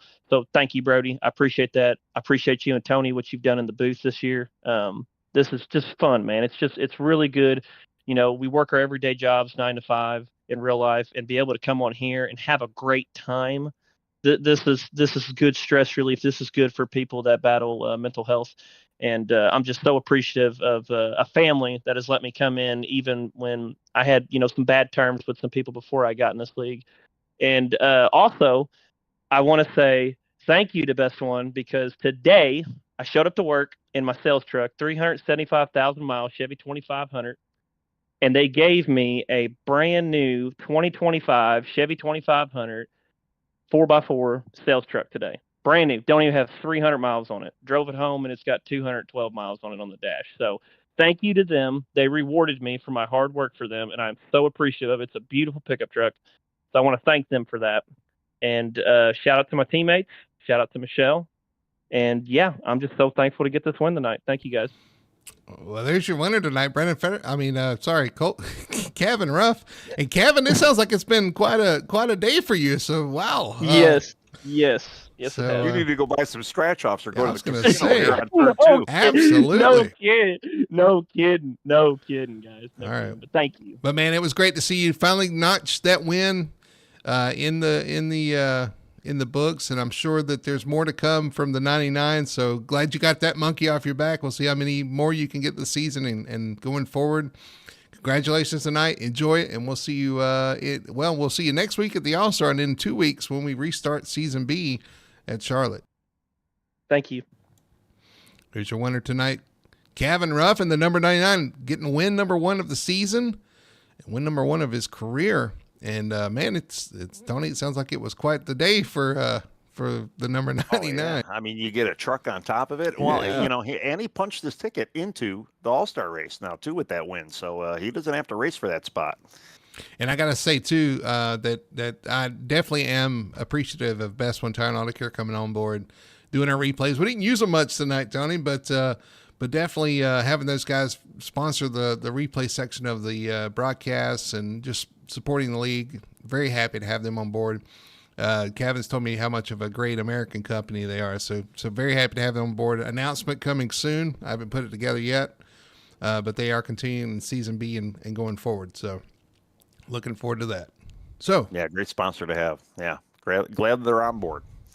Now with all that out of the way, let's see if we can talk to our champion of 2025 Season B, the Victory Fuel Cup Series champion, Nick Alford. Nick, congratulations on second place, but moreover, locking in that championship, having a solid run out there tonight. And I know you said you come in, you kind of wanted to put a bubble around you. Well, how did that work out tonight? Yeah, I was just trying to be like bubble boy out there tonight. Well, you did a great job out there, staying out of trouble, running front all night, had a really good, strong, long run car, and actually even picked up the stage win there at the end. So you weren't being too careful out there. Yeah, well, so, I mean, from the get-go, I knew we were going to be just short on the stage for fuel. So during the pace laps, I was turning the car off and letting it roll, letting it save, and then same thing with the caution. But yeah, I mean, picking up a stage win was huge. Towards the end there, like, I don't know what was going on. I don't know if the track temp got higher or what, but I was just super loose on entry, which would kind of mess up my whole exit. So I really didn't have anything for the guys up front towards the end of the race. Well, just congratulations on the win tonight, or not the win, but the championship tonight. Was there any point in the race that you were kind of nervous? I mean, every week we kind of see you kind of flash in and out, and I don't know what kind of connection you're running, but it's like that's the only thing that could stop you. I mean, how worried are you with some of that issues with the internet and whatnot? Yeah, so during the season, we moved from Virginia to Alabama, and I went from having 1,000 up and down to not 1,000 up and down. And I've been having to really get creative with my internet settings here. And I think tonight I got it pretty dialed in. I blinked maybe a handful of times. And yeah, I mean, it was just a good season all around. Being consistent up front, stages, points, being clean. You don't have to win every race to win a championship. You just got to be consistent. Yeah, you were there every week. I mean, week in, week out. Yeah, you look pretty solid connection towards the end of the run. Early on, you had a few handful of spots, but again, yeah, congratulations. A great steady season. I know you threw some competition on for some of these other guys too. So your name is definitely circled for next season. Yeah. Huge, big shout out to all the guys on the team, Hot Lap Heroes. Brian actually got a lead lap tonight, so that's awesome for him. Happy for him for that. I'm not sure what happened to Cameron. I think he got DQ'd for the pit road violation. I don't know exactly what happened. I haven't talked to him about it. But, of course, Brandon being up there with us up front all night definitely helped. But I really wasn't nervous points-wise. I knew I had a good, comfortable lead, and with the stage win, I knew I was kind of in the green. So I mean, really, like I said earlier, I really didn't have anything for those guys, but even if I did, I don't know if I would have pushed it to try to win the race. Well, like you said, you don't have to win the race. You just have to be consistent. Consistency definitely is key, and you were definitely that this season. So again, congratulations, man, on the championship this season. Now we reset and we do it all over again in season B. Let's do it. And you are actually set pretty good in the playoffs as well. So it's all about season B going forward. We'll see what you can do when we start 2 weeks in Charlotte. Again, congratulations, and we'll see you next week. All righty. Thank you, guys. There's your champion tonight, the Nick Alfred machine, number 98. And, man, that's a sharp-looking car out there, too. I got to say that, too. He's got a really good-looking car. But, man, it looked good all season. Kept it clean and green for the most part. And, man, just finished solid after solid week after solid week. And then they couldn't close in on him once you build up that gap. Yeah, I mean, week in, week out. I mean, he was always up front, always clean. You even heard I believe it was Kevin and Corey, give him props about how clean of a guy he is, and we've seen it all season. And what a better representative of a champion than what we've seen out of this team. And again though, a lot of the competitors made this season what it is, and everybody out there. I mean, we had pretty much a green flag race today. And week in, week out, we've been seeing really good, strong finishes by these guys and really strong runs and great races. So let's go on to season B, like he said. I'm ready. All right, we're going to look at points one last time here. We do have them updated. So Nick Alfred, your champion. Brandon Fetterplace finishing second. Actually, I'm not sure if that's updated or not. We're going to hold off on that. But definitely Nick Alfred being your champion tonight. Looking forward to what we got coming up next. And actually next week, next Monday night, you will see something very unique here on this channel for the Full Throttle Sim Racing Victory Fuel Cup Series and the Sim Racing Points Truck Series. And why not? Let's just throw the Xfinity cars and the ARCA cars in there as well. All 4 cars will be on track together next week in the All-Star race. A mixed series to see who can win at North Wilkesboro Speedway. 200 laps for the guys, and they get to pick a car. Like I said in the press release, we're doing what NASCAR wouldn't or couldn't, or the teams couldn't. And we are throwing all the cars out there. Run what you brung, run what you got. And we'll see who can find victory lane next Monday night. Should be a lot of fun. Should be very interesting and unique to see all those cars out there together, Tony. Well, I almost kind of want to run it. I'm not going to lie to you, but I think it's going to probably be just as much fun calling it. Because, it's going to be it's going to be a Michael Blackner mayhem out there. It's going to be great seeing all the different cars. So you're going to have trucks, you're going to have the Xfinity, the ARCA, like you said, the Cup cars. And some of them are a little close on speed. Some of them are going to be clear walkaways. But I believe we're awarding points for each class, a car, and it's going to be fun, especially at North Wilkesboro. Even though I can't say it, but it's a fun track. Yeah, so it's going to be great next week. It's going to be a very tight quarters, short track with all those different kind of cars. You're going to see different tire wear happen to different cars, different fuel mileage possibly if you're getting that point, because you will have to make a pit stop. So yeah, it's going to be very unique. Definitely want to tune in for that. Check it out next Monday night here on Full Throttle TV. But before. And then after that, we get back to our regularly scheduled programs. You've got the Truck Series starting the following Wednesday at Charlotte. We are off a week, so it will be the next Wednesday, not this coming Wednesday. We will have the kickoff for the 2025B Victory or Sim Racing Points Truck Series at Charlotte. And then following Monday, the Cup Series will be back in action at Charlotte Motor Speedway as well. So a lot of things coming up here on Full Throttle Television. Very excited about what we have in store for the next couple of weeks, kicking off the B season and then the All-Star race, and seeing these guys back in action. What a great way to finish the season though off tonight. What a banger of a race we had there at the end. Literally a banger of a race. Yeah. For sure. I know. I'm excited about season B as well. To me, season B is just, I don't know. I like the tracks better, and it's just, I don't know. People are a little bit more settled in too. Hopefully, a little bit more calmed down, and you'll be making a cameo too, I believe.